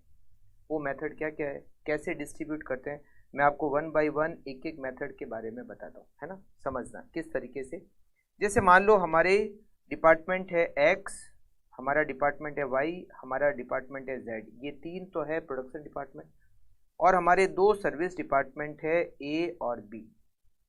हमने कलेक्शन किया, एलोकेशन किया और हमने अपॉर्शनमेंट कर दिया। आफ्टर अपॉर्शनमेंट हमें ओवरहेड मिल गए। एक्स डिपार्टमेंट के ओवरहेड 13 लाख, वाई डिपार्टमेंट के ओवरहेड 24 लाख, जेड डिपार्टमेंट के ओवरहेड 8 लाख, ए डिपार्टमेंट के ओवरहेड 3 लाख और बी डिपार्टमेंट के ओवरहेड 2 लाख। ये सारे डिपार्टमेंट के ओवरहेड हमें पता चल गए, प्रोडक्शन डिपार्टमेंट के भी और सर्विस डिपार्टमेंट के भी। ठीक है, अब हमें क्या करना है, ये जो सर्विस डिपार्टमेंट के ओवरहेड है 3 लाख और 2 लाख, इनको प्रोडक्शन डिपार्टमेंट पर चार्ज करना है। इसको कहते हैं रीअपॉर्शनमेंट करना। अब दिक्कत कहाँ आती है, दिक्कत समझना। जैसे मान लो ये जो सर्विस डिपार्टमेंट ए है, ये जो पहला सर्विस डिपार्टमेंट है ए, ये 40% सर्विस एक्स डिपार्टमेंट को देता है, 30% सर्विस वाई डिपार्टमेंट को देता है और 30% सर्विस जेड डिपार्टमेंट को देता है। और ये जो सर्विस डिपार्टमेंट है बी, दूसरा वाला सर्विस डिपार्टमेंट है बी, ये अपनी सर्विसेज का 25% एक्स को, 25% वाई को और 50% जेड को देता है। अगर इस तरह की सिचुएशन आती है तो हम आराम से सर्विस डिपार्टमेंट के ओवरहेड को प्रोडक्शन डिपार्टमेंट पर बांट सकते हैं। कैसे बांटोगे, ये जो 3 लाख है सर्विस डिपार्टमेंट ए का खर्चा, उसका 40% एक्स पर जाएगा, 30% वाई पर और 30% जेड पर, और ए का खर्चा हो जाएगा 0। बी सर्विस डिपार्टमेंट है जिसका खर्चा है 2 लाख रुपए, उसका 25% ए पर, एक्स पर, 25% वाई पर और 50% जेड पर, और इस तरह से बी सर्विस डिपार्टमेंट के खर्चे भी क्या हो जाएंगे, 0 हो जाएंगे। ठीक है, अगर ऐसी सिचुएशन आती है तो कोई मेथड का कोई यूज नहीं है, क्योंकि सर्विस डिपार्टमेंट के एक्सपेंडिचर इजीली प्रोडक्शन डिपार्टमेंट पर डिस्ट्रीब्यूट हो गए। मान लो सेकंड सिचुएशन, ए और बी दो सर्विस डिपार्टमेंट है, 40% सर्विस देता है एक्स को, 30% देता है वाई को, 20% सर्विस देता है जेड को और 10% सर्विस देता है बी को। जो बी सर्विस डिपार्टमेंट है वो 25% एक्स को, 25% वाई को और 50% सर्विस देता है जेड को। अगर ऐसी सिचुएशन आती है तभी भी हम आराम से डिस्ट्रीब्यूट कर सकते हैं, कोई भी मेथड का कोई यूज नहीं है। कैसे, हम सबसे पहले 3 लाख रुपए को डिस्ट्रीब्यूट करेंगे, 40% एक्स, 30% वाई, 20% जेड और 10% बी को डिस्ट्रीब्यूट करेंगे। ए सर्विस डिपार्टमेंट का एक्सपेंडिचर है 3 लाख, उसका 10% बी पर डिस्ट्रीब्यूट करेंगे। 3 लाख का 10% कितना होता है, 30,000। बी के ओवरहेड ऑलरेडी कितने हैं, 2 लाख है। 30,000 का एक्सपेंडिचर कहाँ से आएगा, ए से आएगा, तो 2 लाख प्लस 30,000 कितना हो जाएगा, 2,30,000। 2,30,000 का 25% एक्स पर, 2,30,000 का 25% वाई पर और 2,30,000 का 50% जेड पर डिस्ट्रीब्यूट हो जाएगा। ए भी 0 हो जाएगा, बी भी 0 हो जाएंगे और ए और बी के जो भी ओवरहेड है वो एक्स वाई जेड पर डिस्ट्रीब्यूट होकर खत्म हो जाएंगे। ठीक है, यहाँ पर भी कोई दिक्कत नहीं, इसीलिए मेथड का कोई यूज नहीं। अब तीसरा तरीका लेते हैं, तीसरा ऑप्शन लेते हैं, ए और बी। ए 40% सर्विस देता है एक्स को, 30% सर्विस देता है वाई को, 20% सर्विस देता है जेड को और 10% सर्विस देता है बी को। बी सर्विस डिपार्टमेंट वो 30% सर्विस देता है एक्स को, 30% सर्विस देता है वाई को, 20% सर्विस देता है जेड को और 20% सर्विस देता है बी को। अब यहाँ पर दिक्कत क्या आएगी, ए बी को सर्विस दे रहा है और बी भी ए को सर्विस दे रहा है, दोनों सर्विस डिपार्टमेंट एक दूसरे को सर्विस दे रहे हैं। अगर ऐसा होता है तो दिक्कत आएगी। दिक्कत क्या आएगी, जैसे मान लो आपने पहले ए को डिस्ट्रीब्यूट किया, आपने पहले ए को डिस्ट्रीब्यूट किया, देखो वापस यहाँ पर एक्सपेंडिचर लिखते हैं, एक्स वाई जेड ए और बी। ठीक है, इसके एक्सपेंडिचर है 13 लाख, इसके एक्सपेंडिचर है 24 लाख, इसके एक्सपेंडिचर है 8 लाख, इसके एक्सपेंडिचर है 3 लाख और इसके एक्सपेंडिचर है 2 लाख। राइट, हमने सबसे पहले तो ए सर्विस डिपार्टमेंट को डिस्ट्रीब्यूट किया, इसका 40%, ये जो 3 लाख रुपए का ओवरहेड है इसका 40% एक्स पर, मतलब 1,20,000 एक्स पर, 30% वाई पर 90,000 वाई पर, और 20% जेड पर 60,000 जेड पर, और 10% बी पर 30,000 बी पर। बी के खर्चे पहले से 2 लाख थे, 30,000 और हो गए तो कितना खर्चा हो गया, ये हो गया टोटल 2,30,000। अब हम बी के खर्चे डिस्ट्रीब्यूट करते हैं। बी का 30% खर्चा एक्स पर, मतलब 69,000 एक्स पर, 30% वाई पर 69,000 वाई पर, 20% 46,000 जेड पर, और 20% 46,000 ए पर डिस्ट्रीब्यूट हो जाएगा। जब हमने ए को बांटा तो ए तो 0 हो गया, खर्चा कहाँ चला गया, बी पर। फिर जब हमने बी को बांटा तो बी तो 0 हो गया, मगर वापस से खर्चा कहाँ पे आ गया, ए पे आ गया। ए 0 हो चुका था, बट जब हमने बी को डिस्ट्रीब्यूट किया तो वापस से एक्सपेंडिचर ए पर एलोकेट हो गया। मतलब पूरा खर्चा अभी तक एक्स वाई जेड पर डिस्ट्रीब्यूट नहीं हुआ है, क्योंकि जब तक ए और बी में खर्चे रहेंगे तब तक पूरा का पूरा खर्चा प्रोडक्शन डिपार्टमेंट पे डिस्ट्रीब्यूट नहीं होगा। तो हमें क्या करना है, ए और बी का पूरा खर्चा एक्स वाई और जेड पर बांटना है, ठीक है। अब ए पर वापस खर्चा आ गया, हमने ए को वापस से डिस्ट्रीब्यूट किया, 46,000 को डिस्ट्रीब्यूट किया। जब हमने 46,000 को डिस्ट्रीब्यूट किया तो ए क्या हो जाएगा, 0 हो जाएगा। एक्स पर 40%, 46,000 का 40% 18,400 एक्स पर, 30% 13,800 वाई, 20% 9,200 जेड पर, और 10% 4,600 बी पर डिस्ट्रीब्यूट हो गया। बी ऑलरेडी 0 हो चुका था, मगर जब हमने ए को डिस्ट्रीब्यूट किया तो वापस से खर्चा बी पर डिस्ट्रीब्यूट हो गया। हमने कहा ठीक है, बी को वापस से डिस्ट्रीब्यूट कर देते हैं। बी 4,600 को वापस से रीडिस्ट्रीब्यूट किया। 4,600 का 30%, 4,600 का 30% 1,380 एक्स पर, 1,380 वाई पर, 920 जेड पर, और 920 ए पर डिस्ट्रीब्यूट हो गया। जब हमने बी को डिस्ट्रीब्यूट किया तो वापस से खर्चा कहाँ चला गया, ए पर। हमने कहा चलो कोई बात नहीं, ए को वापस डिस्ट्रीब्यूट कर दो। 920 का 40%, 920 का 40% होता है 368 एक्स पर, 276 वाई पर, 184 जेड पर, और 92 बी पर। वापस से खर्चा किस पे आ गया, 920, ये तो 0 हो गया, मगर बी पर वापस से एक्सपेंडिचर आ गया 92। हमने कहा बी को वापस से डिस्ट्रीब्यूट कर दो। 92 को वापस डिस्ट्रीब्यूट किया। 92 का 30%, 92 का 30% 28 एक्स पर, 28 वाई पर,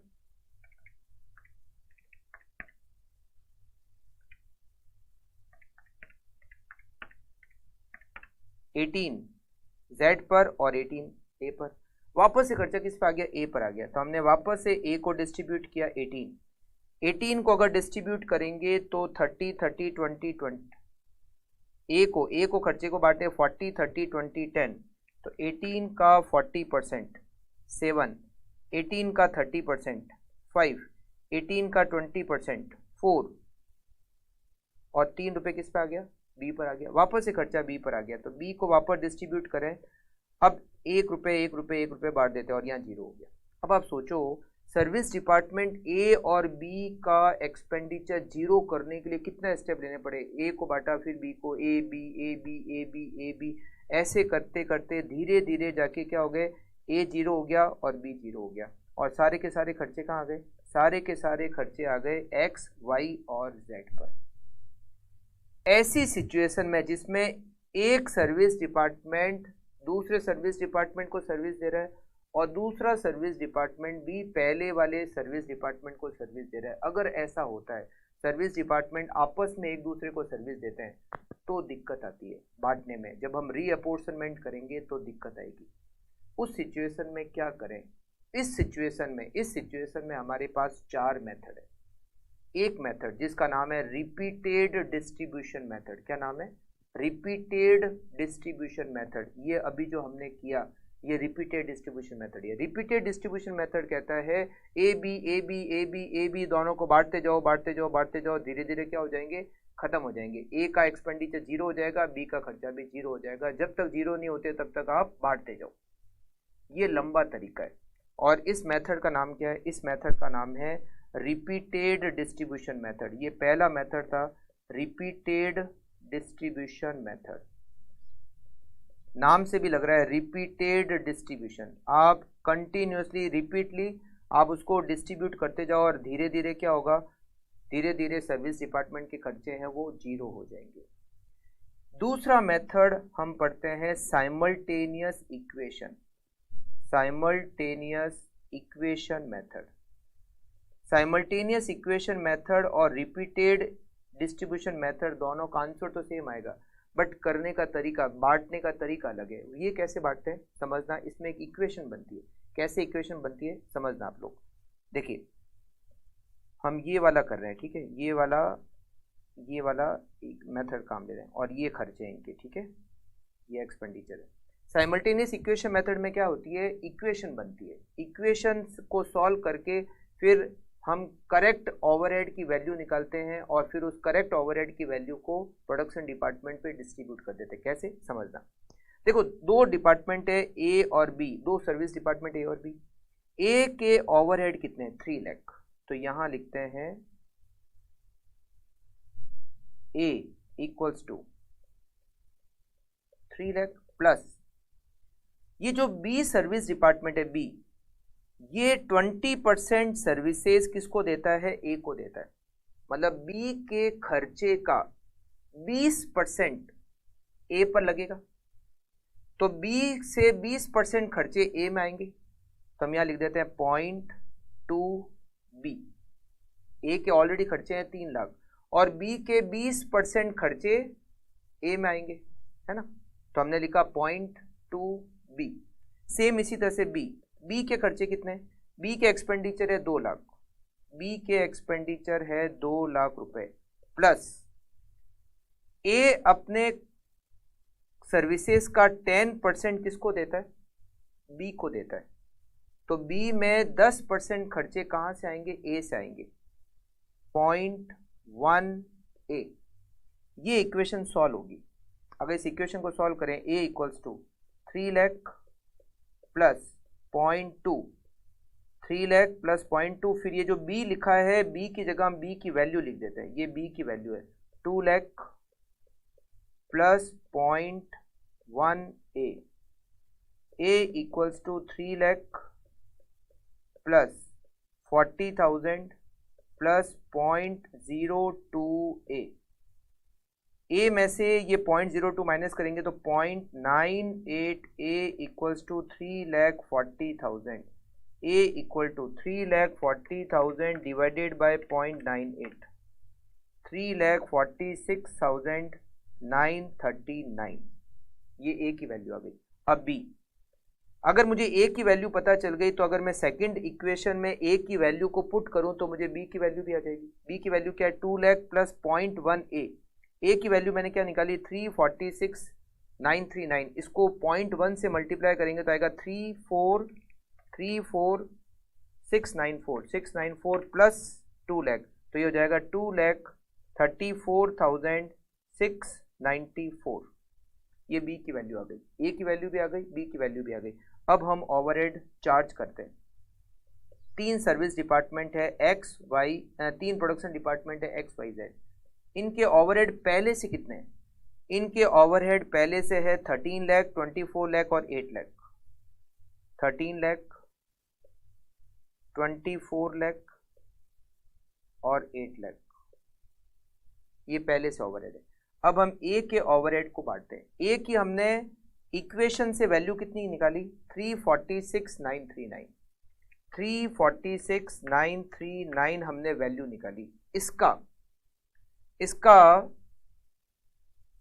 40% ए को जाता है। 346,939 का 40% कितना होता है, इसका 40% होता है 138,776, 138,776 होता है। इसका 30% वाई में जाता है, इसका 30% कितना होता है, इसका 30% होता है 104082, 104082 वाई में जाएगा, और इसका 20% जेड में जाता है, इसका 20% होता है 69388, 69388 ये जाएगा जेड में। अच्छा, ए का 10% खर्चा कहाँ जाता है, बी में जाता है, वो इक्वेशन के थ्रू ऑलरेडी बी में एडजस्ट हो चुका है, ठीक है। मतलब जो आपने ए की इक्वेशन के थ्रू वैल्यू निकाली उसका 40% आप एक्स पे चार्ज करोगे, 30% वाई पे, 20% जेड पे चार्ज करोगे, 10% जो बी में जाना है वो इक्वेशन के थ्रू बी में ऑलरेडी जा चुका है। अच्छा, अब आते हैं बी। बी का ओवरहेड आपने कितना निकाला, 234,694, इसका 30%, 70408 ये जाएगा एक्स पर, इसका 30% अगेन 70408 वाई पर जाएगा, और उसका 20% 46939 ये जाएगा जेड पे, और बी का 20% खर्चा ए पर जाता है जो ऑलरेडी इक्वेशन के थ्रू ए में जा चुका है, ठीक है। और ये हमें क्या पता चल गया, एक्स के ओवरहेड, वाई के ओवरहेड और जेड के ओवरहेड, इसमें ए और बी के overhead already X Y Z पर आ चुके हैं, करेक्ट। ये होता है दूसरा मेथड रीअपोर्शनमेंट करने का, जिसको कहते हैं साइमल्टेनियस इक्वेशन मेथड। अब बात करते हैं तीसरे मेथड की। तीसरा मेथड का नाम है direct redistribution method, direct redistribution method, या फिर इसको डायरेक्ट मेथड भी कहते हैं। डायरेक्ट मेथड सबसे इजी है। ये मेथड क्या कहता है कि देखो ए, ये यहां से थोड़ा सा क्लियर करते हैं। ये मेथड ये कहता है कि दिक्कत किस वजह से अराइज हुई, ए बी को सर्विस दे रहा है और बी ए को सर्विस दे रहा है। अगर दोनों डिपार्टमेंट एक दूसरे को आपस में सर्विस देते ही नहीं तो दिक्कत आती ही नहीं। ये दिक्कत क्यों आ रही है कि ए ने बी को सर्विस दी और बी ने ए को सर्विस दी, इसलिए दिक्कत आ रही है। तभी वो साइकिल बार बार रिपीट हो रही है। रिपीटेड डिस्ट्रीब्यूशन में जैसे करते हैं, ए का बी में, बी का ए में, आगे जाते जाते जाते धीरे धीरे खत्म होता है। तो ये कहता है एक काम करो, इसको भूल जाओ। ए जो बी को सर्विस दे रहा है 10% भूल जाओ, बी जो सर्विस दे रहा है ए को 20% इसको भी भूल जाओ। अब एक काम करो, ए के जो खर्चे हैं वो एक्स वाई जेड में ये जो परसेंटेज है ना, इसका रेशियो बना दो। क्या रेशियो बना, 4-3-2। तो ये जो ए के खर्चे हैं, कितने हैं ए के खर्चे, 3 लाख रुपए। 3 लाख रुपए के खर्चे को एक्स वाई जेड में 4-3-2 के रेशियो में बांट कर खत्म कर दो। ए जो बी को सर्विस दे रहा है उसको भूल जाओ, इग्नोर इट। सेम इसी तरह से बी के खर्चे, बी के खर्चे एक्स वाई जेड में 3 और 2 के रेशियो में बांट दो। मतलब क्या करना है, ए के खर्चे एक्स वाई और जेड, ए के खर्चे 4-3-2 के, मतलब जो परसेंटेज दे रखे थे उसके हमने रेशियो बना दी 4-3-2, और बी के खर्चे एक्स वाई जेड में 3:3:2 के रेशियो में बांट दो। इस तरह से क्या हो जाएंगे, ए के खर्चे पूरे खत्म हो जाएंगे, एक्स वाई जेड पे डिस्ट्रीब्यूट हो जाएंगे, और बी के खर्चे भी पूरे एक्स वाई जेड पे डिस्ट्रीब्यूट हो जाएंगे, और क्या हो जाएंगे, खत्म हो जाएंगे। ये तीसरा मेथड है डायरेक्ट रीडिस्ट्रीब्यूशन मेथड।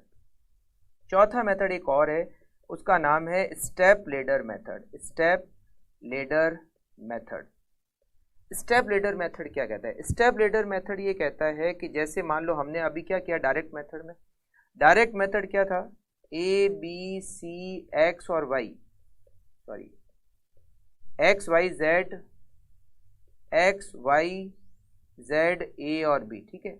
अब ए का खर्चा कैसे था, 40% एक्स पर, 30% वाई पर, 20% जेड पर और 10% बी पर। और बी का खर्चा कैसे था, 30%, 30%, 20% और 20%, ऐसे ही था। ये कहता है स्टेप लेडर मेथड कि आप एक काम करो, पहले ये देखो कि ए बी को कितना सर्विस दे रहा है, 10%, और बी ए को कितना सर्विस दे रहा है, 20%। ज्यादा सर्विस कौन दे रहा है, ज्यादा सर्विस बी दे रहा है। तो आप पहले बी को बांटो, पहले किसको बांटो, बी को बांटो। बी को कैसे बांटोगे, बी का खर्चा पहले बटेगा एक्स में, वाई में, जेड में और ए में बटेगा। ये जो परसेंटेज दिए हुए है ना, इसके रेशियो बना दो, 3 3 2 2 के रेशियो में बांट दो। बी बढ़ जाएगा, बी 0 हो जाएगा, ठीक है। अब बी के बाद में ए को बांटो। पहले बी को क्यों बांटेगा, क्योंकि बी ने ए को कितनी सर्विस दी, 20% सर्विस दी, और ए ने बी को कितनी सर्विस दी, 10% सर्विस दी। तो एक दूसरे को सर्विस दे रहे हैं, मगर ज्यादा सर्विस कौन दे रहा है, बी दे रहा है, ए को 20% सर्विस दे रहा है। तो पहले बी बटेगा। बी जब बांटोगे तो एक्स में, वाई में, जेड में और ए में बटेगा। बी 0 हो चुका है। जो सर्विस डिपार्टमेंट 0 हो जाता है उसमें वापस खर्चा नहीं बटेगा। मतलब जब आप अब ए को बांटोगे, बी को बांटने के बाद में जब आप ए को डिस्ट्रीब्यूट करोगे तो खर्चा केवल और केवल एक्स, वाई और जेड में ही बटेगा। ये जो परसेंटेज दिए हुए हैं इसके रेशियो बना दो, 4 3 और 2 के रेशियो में बांट दो। मतलब पहले बी को बांटोगे तो एक्स, वाई, जेड और ए सब में बटेगा, मगर जब बाद में आप ए को बांटोगे तो खर्चा केवल एक्स, वाई, जेड में बटेगा, बी में खर्चा नहीं बटेगा। जो सर्विस डिपार्टमेंट एक बार 0 हो जाता है उसमें वापस से खर्चा नहीं बांटा जाएगा। ये कहता है स्टेप लेडर मेथड। तो 4 मेथड है रीडिस्ट्रीब्यूट करने के। तो जैसे हम रीडिस्ट्रीब्यूट करेंगे, जैसे ही हम रीडिस्ट्रीब्यूट करेंगे, हमारे जो भी खर्चे थे, जैसे ये जो 3 लाख रुपए और 2 लाख रुपए जो सर्विस डिपार्टमेंट के, ये खर्चे कहाँ आ जाएंगे, प्रोडक्शन डिपार्टमेंट पे आ जाएंगे। जो भी मेथड आपको कहा जाए कि आप रीडिस्ट्रीब्यूट करने के लिए डायरेक्ट मेथड का यूज़ करो, रिपीटेड डिस्ट्रीब्यूशन मेथड का यूज़ करो, जो भी मेथड कहे उससे आप बांट दो। मान लो हमने रीडिस्ट्रीब्यूशन जो मेथड दे रखा था उससे किया, आफ्टर रीडिस्ट्रीब्यूशन ये 5 लाख रुपए, इसका 3 लाख रुपए का खर्चा, इसका 2 लाख रुपए का खर्चा, ये क्या हो गया, 0 हो गया। मतलब ये खर्चे 0 हो गए। इस 5 लाख में से मान लेते हैं 2 लाख रुपए का खर्चा एक्स पर, 1 लाख रुपए का खर्चा वाई पर और 2 लाख रुपए का खर्चा जेड का आ गया। जैसे ही हमने रीअपोर्शनमेंट किया, एक्स और वाई के खर्चे 0 हो गए, ए और बी के खर्चे 0 हो गए। अब पूरा का पूरा खर्चा कहाँ आ गया, एक्स, वाई, जेड पर। एक्स के खर्चे कितने हो गए, 15 लाख, वाई के खर्चे कितने हो गए, 25 लाख और जेड के खर्चे कितने हो गए, 10 लाख। अब हमें प्रोडक्शन डिपार्टमेंट के डिपार्टमेंट वाइज खर्चे पता है कि हर प्रोडक्शन डिपार्टमेंट का टोटल खर्चा कितना है। ये कब पता चलेगा, आफ्टर 4th स्टेप। और फिर आता है 5th step, calculate absorption rate. Absorption rate को कैलकुलेट कर लो। मान लो एब्जॉर्प्शन रेट को कैलकुलेट करने के लिए हम मशीन आर मेथड को काम में लेते हैं, तो कैसे करोगे, जैसे मान लो डिपार्टमेंट एक्स, इसके ओवरहेड कितने हैं, 15 लाख, और मान लो इसके मशीन आर से 1,50,000, तो इसका ओवरहेड पर मशीन आर 10 रुपये। मान लो डिपार्टमेंट वाई, इसके ओवरहेड है 25 लाख, 25 लाख, और इसके मशीन आर से 5 लाख, तो इसका मशीन आर रेट आ गया 5 रुपये। इसके ओवरहेड है 10 लाख और इसके मशीन आर्स है 1 लाख, तो इसका मशीन आर रेट क्या आ गया, इसका मशीन आर रेट आ गया 10 रुपये। मतलब हमने department wise overhead absorption rate को कैलकुलेट कर लिया। ये इस चैप्टर में फर्स्ट टाइप के क्वेश्चन, मतलब इस चैप्टर में टोटल 3 टाइप के क्वेश्चन बनते हैं। ये पहले टाइप के क्वेश्चन जिसमें प्रोडक्शन डिपार्टमेंट दिए हुए होते हैं, सर्विस डिपार्टमेंट दिए हुए होते हैं, कुछ ओवरहेड्स दिए हुए होते हैं। सबसे पहला आपका काम क्या है, सबसे पहला आपका काम है जो ओवरहेड बटे हुए हैं वो तो सीधे सीधे लिख दो, जो ओवरहेड बटे हुए नहीं हैं उनको बांट दो सारे डिपार्टमेंट में। मैंने आपको बताया कि कौन सा खर्चा किस रेशियो में बटेगा। आप सारे खर्चे जो जो बटे हुए नहीं है बांट दो। जैसे आप खर्चे बांट दोगे आपको सारे डिपार्टमेंट के ओवरहेड पता चल जाएंगे, प्रोडक्शन डिपार्टमेंट के खर्चे पता चल जाएंगे, सर्विस डिपार्टमेंट के खर्चे पता चल जाएंगे। उसके बाद आपको क्या करना है, सर्विस डिपार्टमेंट के एक्सपेंडिचर को प्रोडक्शन डिपार्टमेंट पे चार्ज, मतलब रीअपोर्शनमेंट करना है, रीडिस्ट्रीब्यूशन करना है। और मैंने आपको मेथड बताया 4 मेथड होते हैं। कोई भी मेथड जो आपको क्वेश्चन में दे रखा है उससे बांट दो। अगर मान लो क्वेश्चन में कोई मेथड दिया हुआ ही नहीं है तो सबसे बेस्ट मेथड आप लोगे रिपीटेड डिस्ट्रीब्यूशन मेथड, मतलब बांटते जाओ जब तक सर्विस डिपार्टमेंट के खर्चे जीरो नहीं हो जाए तब तक बांटते जाओ। आप रिपीटेड डिस्ट्रीब्यूशन मेथड का यूज करोगे। जैसे ही आप फोर्थ स्टेप करोगे, सारे के सारे ओवरहेड कहाँ आ जाएंगे, प्रोडक्शन डिपार्टमेंट पे आ जाएंगे। और उसके बाद में फिफ्थ स्टेप होता है और वो होता है ओवरहेड एब्जॉर्प्शन रेट को कैलकुलेट करना। जनरली ओवरहेड एब्जॉर्प्शन रेट के लिए या तो लेबर आवर रेट होती है या फिर मशीन आवर रेट होती है। मशीन आवर रेट कैसे निकालते हैं, ओवरहेड में मशीन आवर्स का डिवाइड कर दो। और लेबर आवर रेट कैसे निकालते हैं, ओवरहेड में लेबर आवर्स का डिवाइड कर दो। तो ओवरहेड एब्जॉर्प्शन रेट आपको पता चल जाएगी। ठीक है, ये पहले टाइप के क्वेश्चन। अच्छा, इसमें एक पॉइंट आ सकता है, देखो हम यहाँ पर ये जो भी ले रहे हैं ना ओवरहेड से, ये जो भी है ना ये ओवरहेड से, ये 50 लाख ये पूरे के पूरे क्या है, ओवरहेड से। डायरेक्ट मटेरियल और डायरेक्ट वेजेज का खर्चा ओवरहेड नहीं होता। तो डायरेक्ट मटेरियल और डायरेक्ट वेजेज यहाँ पर आपको नहीं लेने। बट एक आपको ध्यान रखना है, direct material and direct wages of service department is overhead.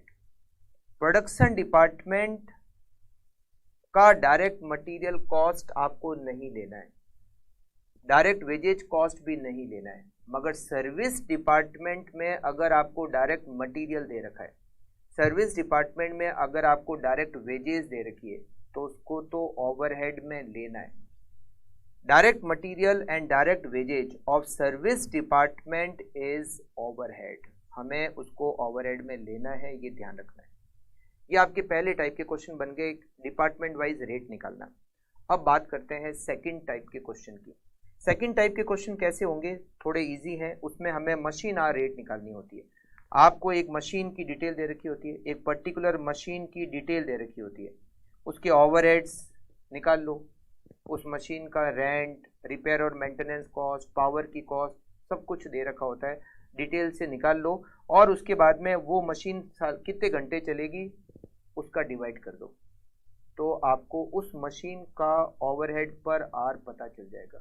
Machine hour rate कैसे निकालते हैं, machine hour rate equals to उस मशीन के ओवरहेड डिवाइडेड बाय उस मशीन के आर्स। अच्छा, मशीन आर्स क्या होते हैं, मशीन आर्स का मतलब क्या होता है, टोटल आर्स में से आप माइनस करो repair and maintenance time,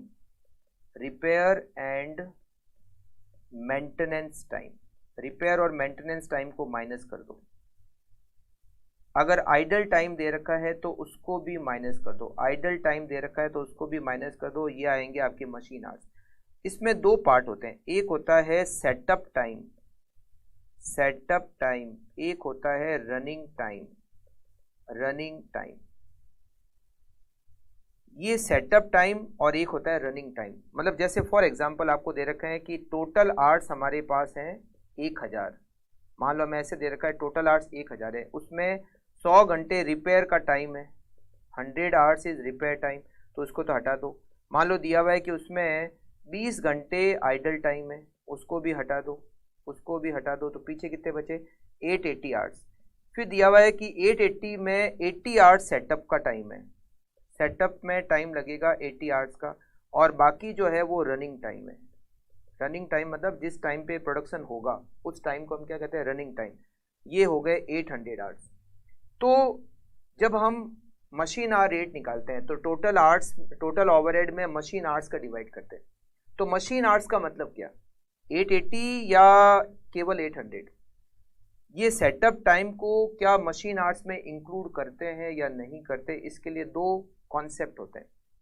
if setup time is productive, अगर क्वेश्चन में लिखा हुआ है कि सेटअप टाइम प्रोडक्टिव है, तो मशीन आवर्स कितने होंगे, मशीन आवर्स हमारे इस एग्जांपल के हिसाब से हो जाएंगे 880। मतलब रनिंग टाइम तो मशीन आवर्स है ही, सेटअप टाइम भी मशीन आवर्स में शामिल होकर टोटल मशीन आवर्स हो जाएंगे 880। मतलब जब आप ओवरहेड पर मशीन आवर निकालोगे तो इसमें 880 का डिवाइड करोगे। बट अगर सेटअप टाइम को प्रोडक्टिव नहीं मानते हैं, if setup time is unproductive, अगर सेटअप टाइम को हम अनप्रोडक्टिव माने तो हमारे मशीन आवर्स आएंगे केवल और केवल 800। सेटअप टाइम को फिर मशीन आवर्स में शामिल नहीं करेंगे। अब क्वेश्चन साइलेंट हो, कुछ नहीं दे रखा हो, तो हम एज्यूम कर सकते हैं कि सेटअप टाइम इज अनप्रोडक्टिव और केवल रनिंग टाइम को ही हम मशीन आवर्स मान सकते हैं। और मशीन आवर रेट कैसे निकालेंगे? Total overheads divided by machine hours, और मशीन आवर्स का मतलब क्या हो गया? केवल रनिंग टाइम। अगर क्वेश्चन में नहीं लिखा हुआ है तो कुछ भी नहीं दे रखा हो तो, बट अगर क्वेश्चन में दे रखा हो कि सेटअप टाइम इज प्रोडक्टिव, तो रनिंग टाइम और सेटअप टाइम दोनों को ऐड करोगे, वो जो मशीन आवर्स आएंगे उससे आप मशीन आवर रेट को कैलकुलेट करोगे। ठीक है, ये सेकंड टाइप के क्वेश्चन बनते हैं। तीसरे टाइप के इसमें क्वेश्चन बनते हैं treatment of under absorption of overhead. Treatment of under absorbed overhead. Under absorbed overhead का क्या ट्रीटमेंट होता है? अंडर एब्जॉर्ब्ड ओवरहेड का क्या ट्रीटमेंट होता है? सबसे पहली बात तो अंडर एब्जॉर्ब्ड ओवरहेड क्या होते हैं? देखो, एब्जॉर्ब्ड ओवरहेड कैसे निकालते हैं? एब्जॉर्ब्ड ओवरहेड कैसे निकालते हैं? इक्वल्स टू, जनरली जो एब्जॉर्ब्ड ओवरहेड निकालते हैं वो है actual hours multiply by machine hour rate या फिर labour hour rate. Actual hours multiply by machine hour rate या लेबर आवर रेट, इससे क्या निकलते हैं? ओवरहेड कितने चार्ज किए, मतलब कितने एब्जॉर्ब किए। एक्चुअल ओवरहेड अगर एब्जॉर्ब्ड ओवरहेड से ज्यादा है, या इसको मैं उल्टा लिखूं, absorbed overhead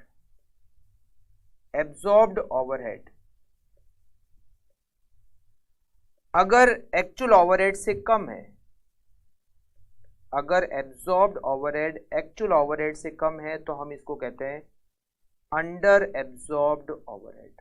under absorbed overhead, हमने जो ओवरहेड एब्जॉर्ब किए हैं वो एक्चुअल ओवरहेड से अगर कम है तो हम कहते हैं under absorbed overhead. For example, जैसे मान लो हमारी मशीन आवर रेट है 40 रुपये, 40 rupees per hour. Actual hours equals to 5000। Actual hours कितने हो गए? 5000। ठीक है, तो हमारे ओवरहेड एब्जॉर्ब कितने हुए? ओवरहेड एब्जॉर्ब का मतलब है हमने इतने ओवरहेड चार्ज किए। 5000 घंटे, एक घंटे में हमने ओवरहेड कितना चार्ज किया? 40 रुपये, तो ओवरहेड एब्जॉर्ब्ड हो गया 2 लाख। जबकि हमारे एक्चुअल ओवरहेड जो है, एक्चुअल ओवरहेड वो है 2,50,000। एक्चुअल ओवरहेड 250 है, एब्जॉर्ब्ड हुए 2 लाख, इसका मतलब ये हो गए overhead under absorbed. Overhead under absorbed which is 50,000। 50,000 रुपये ओवरहेड अंडर एब्जॉर्ब्ड है। ये जो अंडर एब्जॉर्ब्ड ओवरहेड है इसका क्या ट्रीटमेंट करते हैं? अंडर एब्जॉर्ब्ड ओवरहेड का क्या ट्रीटमेंट होता है? इसके लिए हम अंडर एब्जॉर्ब्ड ओवरहेड को 2 कैटेगरी में डिवाइड करते हैं। कौन कौन सी category? Under absorbed overhead, under absorbed overhead due to defective planning. जो under absorbed overhead defective planning की वजह से थे, चार्ज टू P&L, उसको हम P&L में चार्ज कर देते हैं। मान लो लिखा हुआ है कि जो 50,000 रुपये अंडर एब्जॉर्ब्ड ओवरहेड है उसमें से 40% डिफेक्टिव प्लानिंग की वजह से, तो 50,000 का 40% 20,000 P&L में ट्रांसफर हो जाएगा। पीछे कितना बचा? बैलेंस अंडर एब्जॉर्ब्ड ओवरहेड बच गए 30,000। ये जो 30,000 है ये आउटपुट पे चार्ज हो जाएगा, मतलब जो हमने आउटपुट बनाया, जितना हमने प्रोडक्शन किया, ये उस पर चार्ज हो जाएगा। और इससे निकलती है सप्लीमेंट्री रेट। क्या निकलती है? Supplementary rate per unit. Supplementary rate per unit 30,000 रुपये का ओवरहेड और चार्ज करना है, और मान लो हमारा प्रोडक्शन हुआ 10,000 यूनिट का। कितना प्रोडक्शन हुआ? 10,000 यूनिट का प्रोडक्शन हुआ। इसका मतलब है 3 रुपये पर यूनिट हम और चार्ज करेंगे। जितना आउटपुट बना उस पर 3 रुपये पर यूनिट हम और चार्ज करेंगे। अब ये चार्ज करेंगे 3 रुपये पर यूनिट। मान लो हमने 10,000 यूनिट का प्रोडक्शन किया, उस 10,000 में से 8,000 यूनिट हमने बेच दी और 2,000 यूनिट स्टॉक में पड़ी है। तो charge to cost of goods sold, charge to cost of goods sold, हमने 8,000 यूनिट बेच दी, पर यूनिट 3 रुपये, मतलब 24,000 कॉस्ट ऑफ गुड्स सोल्ड में चार्ज कर देंगे। और charge to closing stock, closing stock 2,000 unit closing stock पे, पर यूनिट 3 रुपये, 6,000 हम क्लोजिंग स्टॉक पे चार्ज करेंगे। इसका मतलब है 6,000 क्लोजिंग स्टॉक पे, 24,000 कॉस्ट ऑफ गुड्स सोल्ड पे, दोनों मिलकर 30,000 हमने चार्ज किए, 30,000 ये और 20,000 P&L में चार्ज किए, 50,000 का ट्रीटमेंट हो गया। अच्छा, ये जो सप्लीमेंट्री रेट निकलती है कैसे निकलती है? जो आपके बैलेंस अंडर एब्जॉर्ब्ड ओवरहेड है, मतलब जितना P&L में चला गया बाकी का जो बचा उसमें डिवाइड करोगे प्रोडक्शन की यूनिट का। ये प्रोडक्शन की यूनिट कैसे आती है? प्रोडक्शन की यूनिट कैसे आती है? प्रोडक्शन की यूनिट कैसे आती है? फिनिश गुड्स का प्रोडक्शन, फिनिश गुड्स का प्रोडक्शन और WIP का प्रोडक्शन। WIP का प्रोडक्शन कैसे निकालते हैं? फिनिश गुड्स का प्रोडक्शन तो डायरेक्टली दिया होता है कि हमने 50,000 यूनिट बनाई, 40,000 यूनिट बनाई, सीधी सीधी। WIP का प्रोडक्शन कैसे निकालते हैं? WIP की यूनिट्स कितनी है, multiply by percentage of completion, कितना परसेंटेज कंप्लीट हुआ है। मान लो दे रखा है कि WIP की यूनिट्स है वो है 10,000 और वो 50% कंप्लीट हुई है।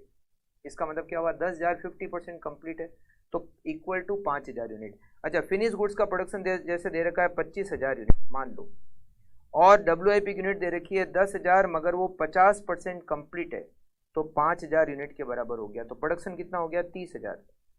अब इस 30,000 में से मान लो लिखा हुआ है कि ये जो 25,000 फिनिश गुड्स बनी उसमें से हमने 22,000 बेच दी, तो यूनिट सोल्ड कितनी हो गई?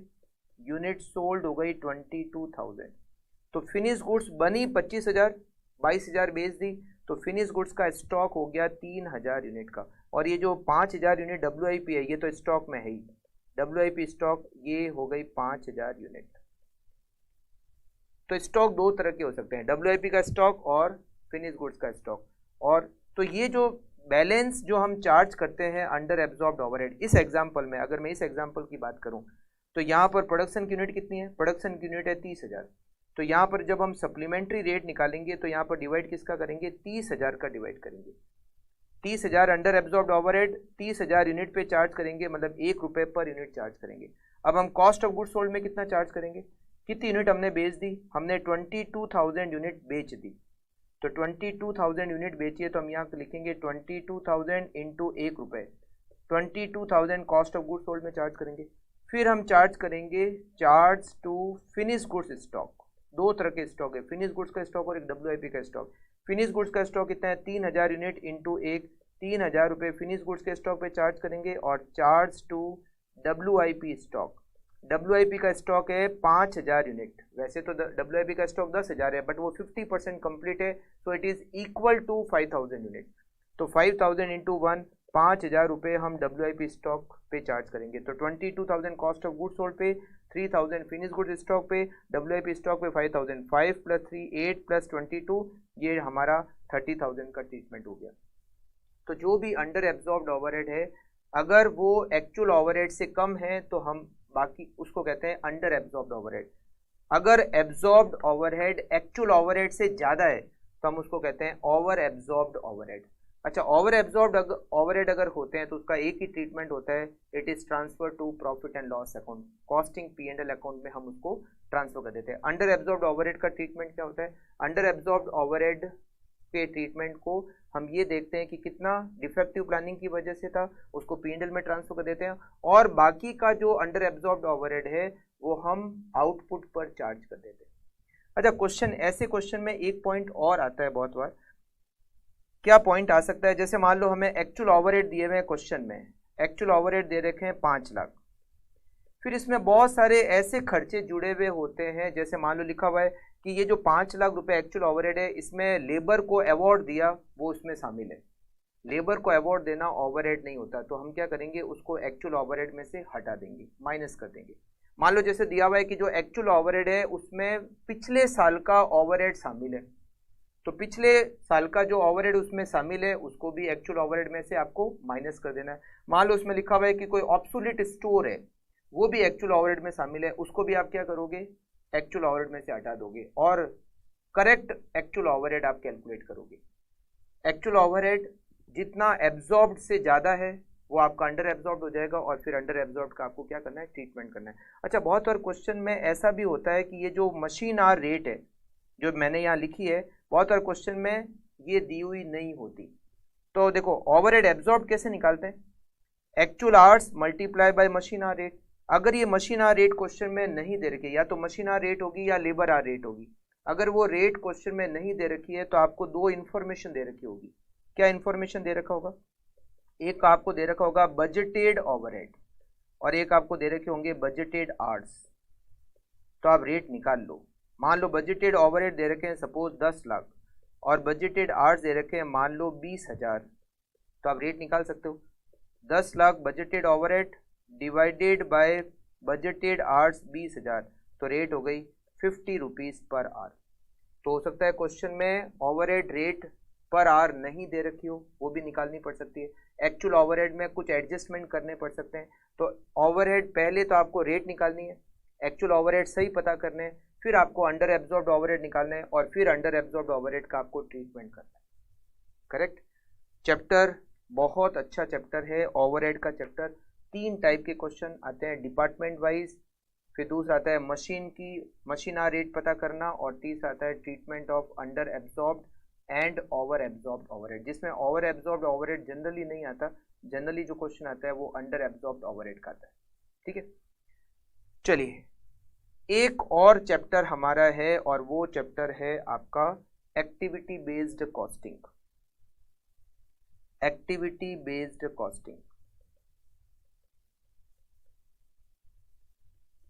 एक्टिविटी बेस्ड कॉस्टिंग क्या होता है, मैं आपको डायरेक्टली एक छोटे से एग्जाम्पल से समझाता हूं कि क्या होता है एक्टिविटी बेस्ड कॉस्टिंग। एग्जाम्पल, मान लो एक कंपनी है जो 3 प्रोडक्ट बनाती है। प्रोडक्ट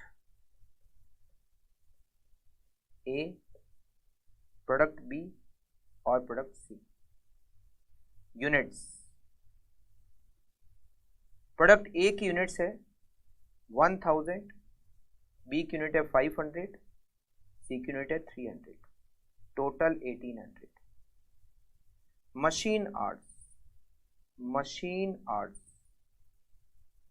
मशीन आर्ट्स ए में 2000, बी में 2000 और सी में 1000, टोटल मशीन आर्ट्स 5000। ठीक है। Number of setup 20, 10, 20, 50। Number of order, purchase order 10, 12, 18, total 40। Number of inspection 5, 10, 5, 20। Kilowatt 1000, 1500, 1500, 4000। ठीक है। अब आपको यहां दे रखे हैं ओवरहेड दे रखे हैं सेटअप रिलेटेड ओवरहेड,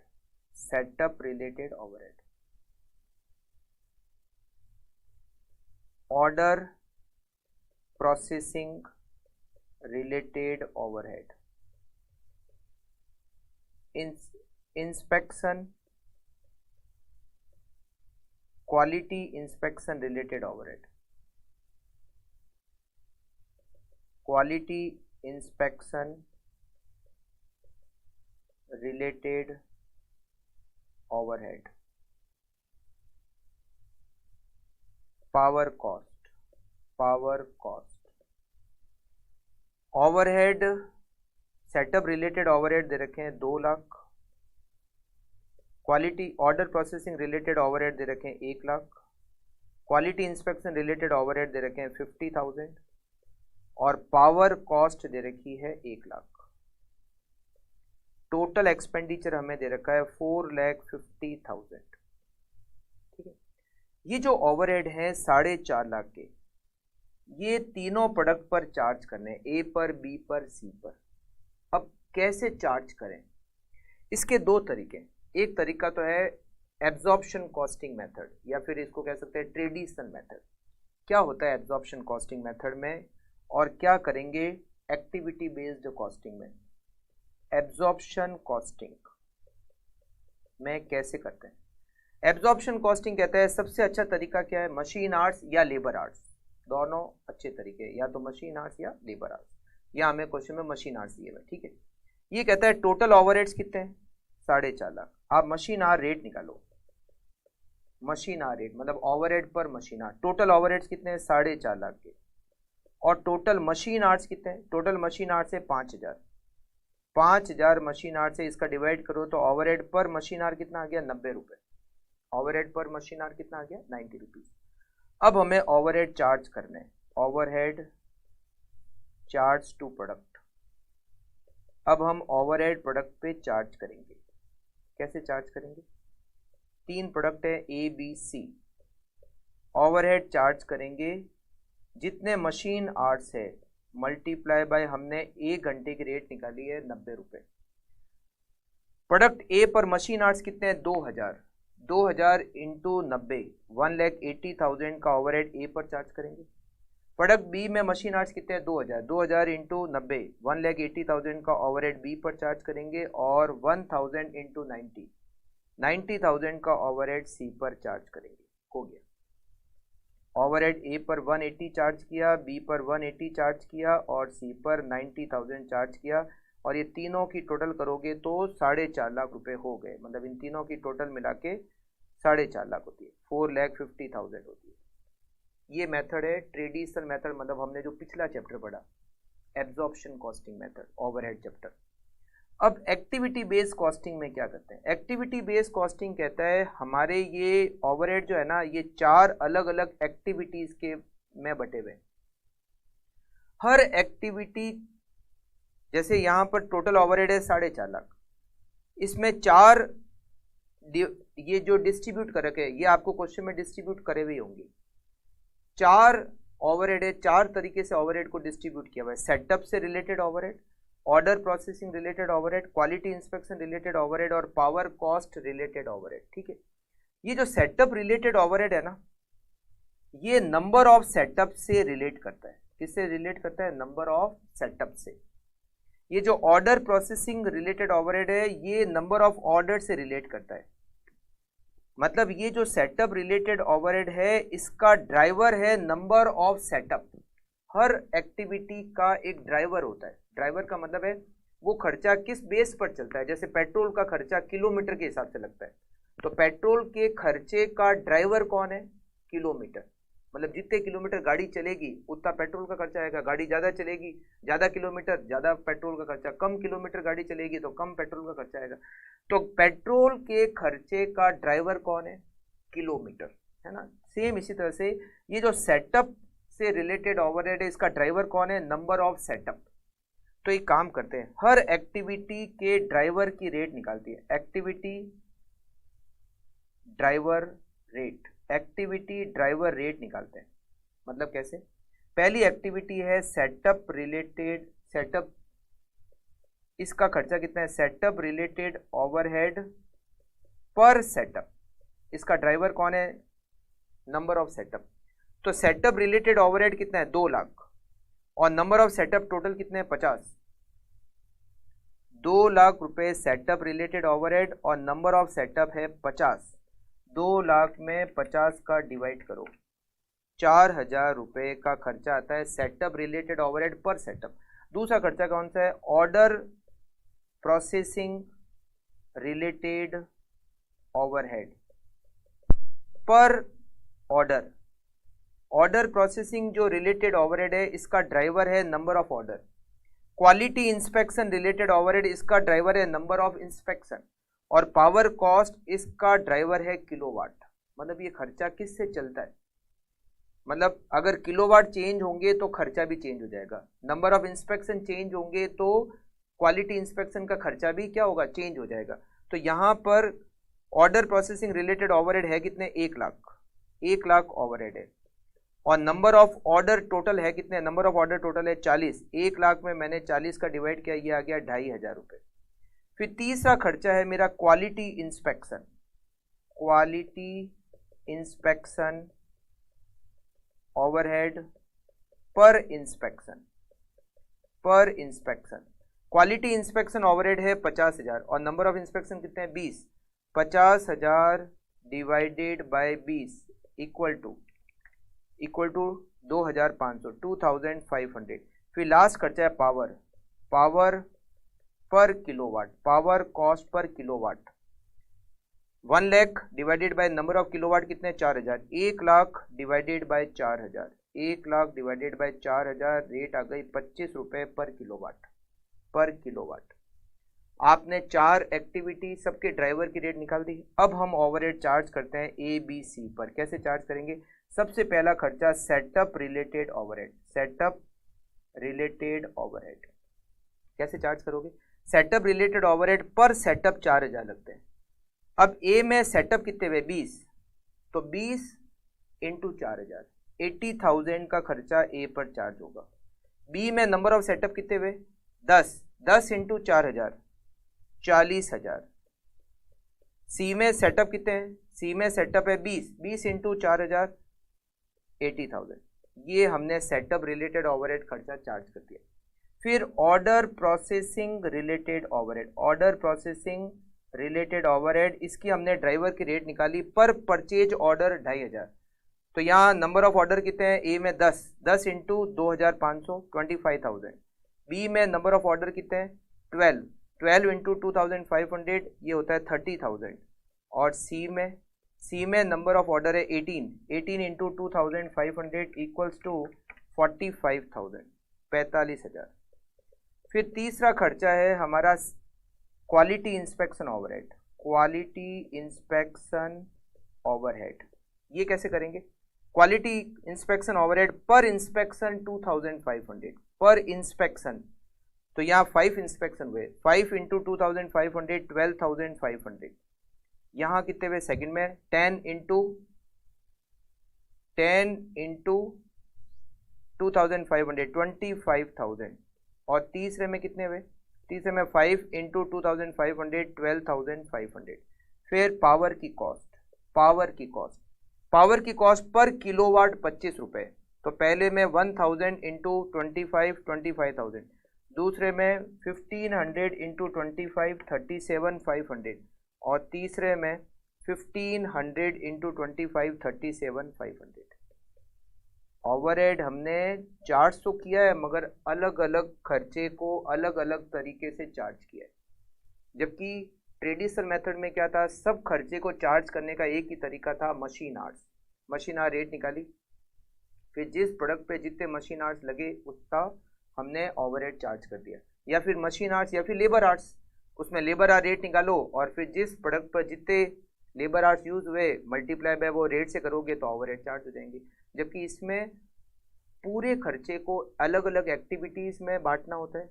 अलग अलग एक्टिविटीज़ में बांटने के बाद में उस एक्टिविटी का ड्राइवर कौन है, उसके ड्राइवर की रेट निकालनी होती है। और फिर जिस प्रोडक्ट में जितने ड्राइवर का यूज़ हो रखा है, यूज़ करने का मतलब है जैसे नंबर ऑफ सेटअप, ये ड्राइवर है किसका, सेटअप रिलेटेड ओवरहेड का। अब ए ने 20 सेटअप का यूज़ किया तो 20 सेटअप का खर्चा लग जाएगा ए पर। बी ने 10 सेटअप का यूज़ किया तो 10 सेटअप का खर्चा बी पर लग जाएगा। सी ने 20 सेटअप का यूज़ किया तो 20 सेटअप का खर्चा, मतलब सेटअप रिलेटेड ओवरहेड है वो 20 सेटअप का सी पर चार्ज हो जाएगा। समझा, मतलब जिस एक्टिविटी का जितना यूज़ प्रोडक्ट ने किया है उतना खर्चा उस प्रोडक्ट पे चार्ज करना। It is activity based costing, correct. तो ये हमारा हो गया एक्टिविटी बेस्ड कॉस्टिंग का चैप्टर। 3 चैप्टर हमने रिवाइज किए अभी। पहला लेबर का चैप्टर, दूसरा ओवरहेड का, और तीसरा एक्टिविटी बेस्ड कॉस्टिंग का चैप्टर। थोड़ा सा ओवरहेड का जो चैप्टर था वो बड़ा था और उसमें थोड़ी सी स्टूडेंट को दिक्कत भी एज सच आती है, इसीलिए मैंने उसको थोड़ा सा ज़्यादा डिटेल में आपको बताया। ठीक है, तो आज की क्लास हम यहीं पर एंड करते हैं। अभी तक कुछ और चैप्टर बाकी हैं, तो नेक्स्ट क्लास में हम बहुत सारे और चैप्टर रिवाइज करने वाले हैं। मिलते हैं नेक्स्ट क्लास में। Okay, thank you, take care.